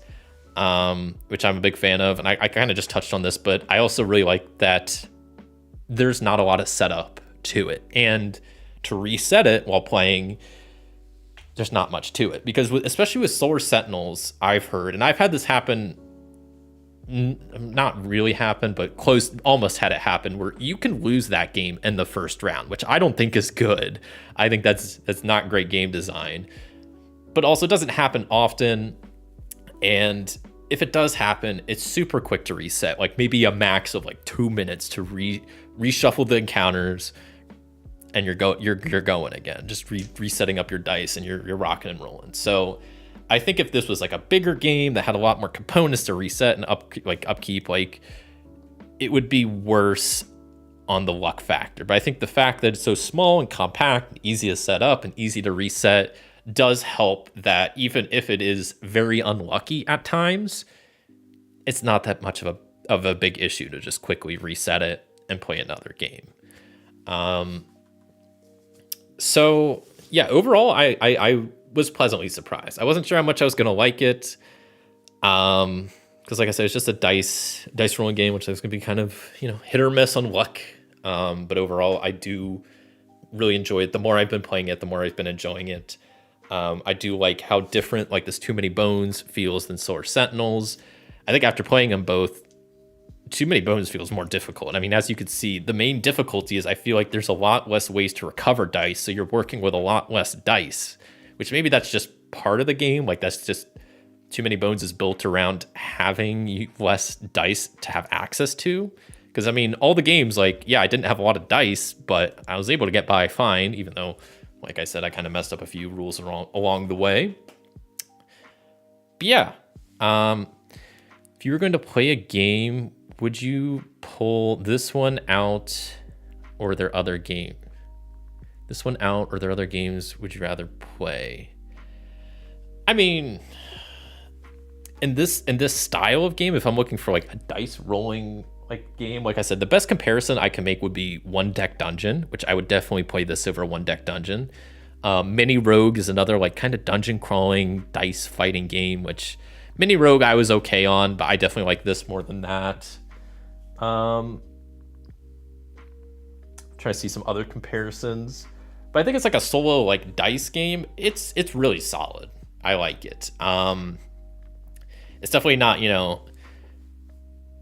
there are other games in my, like if I'm just sitting down for a solo session, I mean, it depends on what I'm kind of in the mood for, but like right now my favorite solo game is Bullet Heart, and there's a good chance I'd probably just play that rather than anything else, because I absolutely love that game. And the fact that I just got more stuff for it recently, I still have a lot to explore that I haven't even touched yet with it. So like, it's definitely not my number one favorite solo game. Like if it was, if I have 2 hours in the evening, I could play any solo game. Like unless there's a particular reason I'd want to play this, there's other games I'd probably play instead. But I think for this, the compactness of it, it would be really good for like a travel game, because it's just so small. Like you can fit a deck box also in this box, so you could fit, the Solar Sentinel box in here, throw the too many bones in, and it really doesn't take up a whole lot of space. Like, it's very, very compact, which is very nice.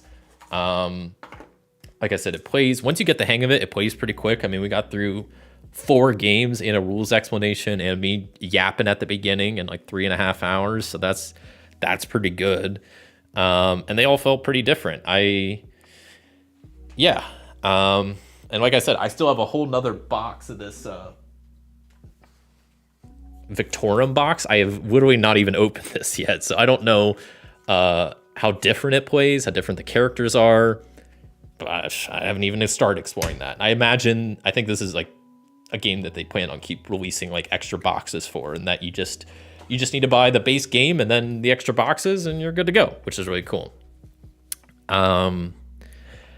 What else can I touch on? I mean, I like the whole, like the structures of the game. I mean, the day phases, the day counter in this, and then fighting tyrants at the end, and the Solar Sentinels with like fighting the bosses.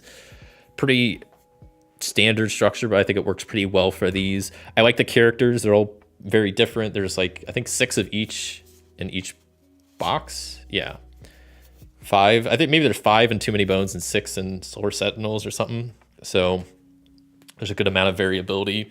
And one thing I didn't touch on, which maybe I should have definitely mentioned this at the top, is some of these characters, like Nugget, have a little star at the top of their character. Same with the Valkyrie character I played earlier. They have a little star. And that means, which is pretty cool, and maybe I should have done this, and I honestly kind of forgot this is a thing. These are universal characters, which means if I wanted to, I can throw out Duster and bring in Valkyrie here and play them in Too Many Bones. So some of the characters can be brought and switched between the different games, which I think is a pretty cool extra thing that they added. In Too Many Bones, you have to add in this. That's why there's this extra little universal card.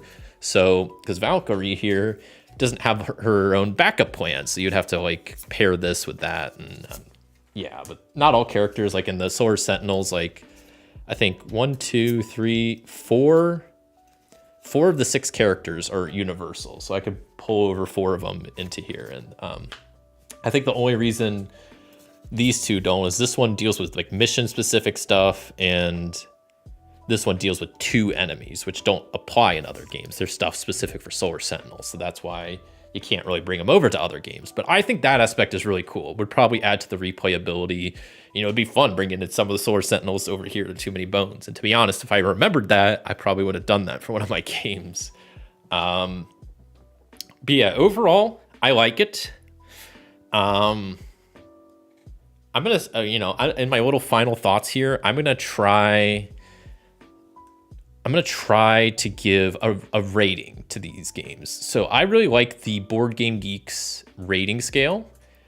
And I'm going to pull that up just to have it as a reference. But I think based on that, hold on, I got to stretch to reach my keyboard here. There we go. So the rating scale, it's not, it's 1 to 10, but they have descriptors for each numbering. So I would say I'd probably give this an 8. I think I would give this, which is on the BGG scale. It's a very good game. I like to play it. Probably I'll suggest it. It would never turn down a game. This is a solo only game, so it's not like that would really apply if someone else suggested to play it. But I mean, I think this is a game I would definitely bust out from time to time, try on some of the harder difficulties, try some of the other characters, try crossing over characters. I have a whole nother box I haven't even tried yet, trying out some of the different tyrants, whatever. I think this is, I would say an 8, maybe a 7. I don't know, 7.5. I guess I could land on if I'm going to cheat here a little bit. But I think if I'm doing a whole number, I would probably give it an 8. It's a solid game. Definitely not one of my favorites. It's not a 10, Bullet Heart's a 10 for me. Sky Team is a 10 for me, but it's a good game. One I don't plan on getting rid of. If they release more stuff, I imagine I'll get it. And one that was definitely not crazy about at first, but maybe because I was getting my ass kicked left and right. But once I got the hang of it a bit more, I definitely was enjoying it a lot more. And I think that's kind of my final thoughts is, yeah, good game, can be very tough, can be very luck dependent, but because of its compactness and ease of setup, it's not too bad to quickly reset and play again. So it's manageable, and it seems like there's definitely a lot of room for strategy because of like if they have all these high difficulty it's like modes, like there's got to be ways to just actually beat them and get good at this game. So there's definitely a skill ceiling for this, and I am not even close. I'm still near the floor, but you know what? I'm climbing and I'm getting there. So it's a fun one. And like I said, I think I like how compact it is. So I definitely think if I was like traveling, wanted to bring a small game, obviously you still need a fair amount of table space. So it's not like a game that doesn't take up a lot of space, but it's, very compact to bring, which is nice. So it has that going for you. Yeah, I would say that's my final thoughts. That's not good. I just lost electricity. Oh no, that's no fun. I've been there somewhat recently. I have to catch the rest of the stream later as my phone isn't streaming it very well at the moment. Sorry to hear. Hopefully your electricity comes back on soon. Having no electricity sucks. I lost mine like 2 weeks ago because of a storm. It was out for a while, man. I felt like I was Amish because I didn't have power. I didn't have Wi-Fi. It was not fun. No good. Especially I work from home, so it was like I couldn't work. I couldn't make coffee in the morning. It sucked. But it was. I think they came back on like 7 hours later, so it was out for a while actually. But hopefully yours comes back on soon. But yeah, that's my thoughts on 20 Strong. Good game. I would recommend it. If you get it, it might smell. You just gotta let it air out. I literally left mine near like an open window for like a day or two, and then just left it all the parts laying out as I played it. And like I said, right now, the dice are what smells, and even putting them up straight up to my nose, I can't even smell the like plasticky smell anymore. So it will go away over time. Like I'm not gonna say it's not there. It was very strong odor when I got it, but it does go away. You just got to give it some time, and yeah, literally maybe just like stick a fan on it or something. But if it looks interesting to you, don't let that discourage you, but just keep in mind that was something I saw people online complaining about. And while I do think they were over exaggerating, there was some merit to their complaints, to be sure. And like I said, I realize some people might be more sensitive to some smells and whatnot. So I get that might be more of an issue for you. So if it is, just that's something to consider. But yeah, first chip theory game. Had mixed starts, but overall, I think it landed pretty good. And I definitely, it makes me want to try Get Too Many Bones, because that's one I've heard about for a while and one I've wanted to try, but I've not gotten around to. So maybe this will be the kind of kick to make me try Too Many Bones, because I've heard there's definitely a lot of similarities between this 20 Strong version and the actual game itself. So yeah, real quick, switch to my just chatting screen. And I'll real quick, before I hop out of here, tease what is coming up on my channel for this week. Okay, so, and maybe, if since I got raided earlier and we got some Twitch viewers, I might also do a raid, so that would be kind of fun. So if you're still hanging around on Twitch, if you want, I might do my first raid since I got raided today. I could maybe pass the level around. So if you're watching on YouTube, you want to hop over to Twitch and be a part of the raid, that'd be really cool. I might go raid someone after this. So real quick, I will tease out what's coming up on my channel this week. So I always just do a video during the week, and then on Sundays, my solo gaming Sunday stream. So my video this week will be me returning to a little RPG called Iron Valley.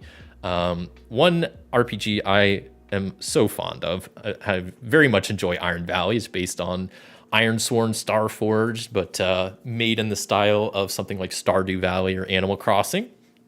And a while back, I did a video where I straight up tried to play Stardew Valley with Iron Valley, where I tried to complete the community center, doing bundles and all of that. So that's the playthrough I'll be returning to, is picking up my like Stardew Valley, Iron Valley playthrough and trying to complete more of the community centers and the bundles and giving that a whirl. So that'll be coming up Thursday or Wednesday. If you're a tier 2 YouTube member, you get access to videos one day early. So if you want to help support the channel and get access to videos early and help decide one stream a month, consider doing that. It helps the channel and you get some cool perks with it. Because next Sunday is going to be the tier 2 decided stream where tier 2 YouTube members, tier 2 tabletop titans is what I came up with the membership names, get to decide a stream. And next week's stream will be the Broken Cask RPG, where I will be returning to the Tavern Simulator RPG. I will probably pick up from one of my last playthroughs, or I might start a new one. I am undecided. But yeah, it's a very chill, very simple RPG, but it's very fun, where you get to just manage a tavern and kind of do your own thing with that, which is a lot of fun. So that's what I will be returning to Sunday. So lots of RPGs coming up this week. Thursday will be Iron Valley. Next Sunday, week from now, will be Broken Cask. Okay, that wraps up this. And I think I'm gonna do a Twitch raid. You know what? It's my first, I got raided today for the first time, so I want to pass on the love. So first off, huge shout out to Scarol. Hopefully I'm pronouncing your name, Scarol. I really appreciate the raid. It means a lot. Like I said, it's the first time I've been raided, so that was awesome. Very exciting, very fun. And I appreciate everybody that dropped a follow. It helped me hit my following goal, which is awesome. I'm still pretty new on Twitch. I've been streaming on YouTube for a while, but I've just now recently started multicasting between the two. So still kind of getting my feet in the water, as it were, with Twitch. But that was a huge that was awesome. I was very excited, and that made me happy. So thank you so much for the raid, and thank you for everybody that followed on Twitch. Very much appreciate it. And of course, thank you to everybody on YouTube, Dallas and Christopher and everybody else, BP, Rose and Martin, and all y'all coming in and chatting and hanging out. I always appreciate it. Always makes the live stream a lot more fun when I have some people to, chat with and hang out with. It's always a good time. That's why I love live streaming. I love just playing games, hanging out, chatting. Y'all can yell at me, oh, you made a rules mistake, oh, you suck. No, it's fun though. And y'all are great, so it's always a good time. So I appreciate all of y'all. If you enjoyed the stream, if you're watching on YouTube at least, a like would be appreciated. And that's all I got for today, so thank you so much. And if you're on YouTube, if you want to hop on Twitch, I'm going to do a Twitch raid to one of my current favorite streamers, Squeaks, who looks like he is currently playing Super Mario World 3D. So we're going to go raid Squeaks. Hope y'all have a good one, and until next time, I'll see you.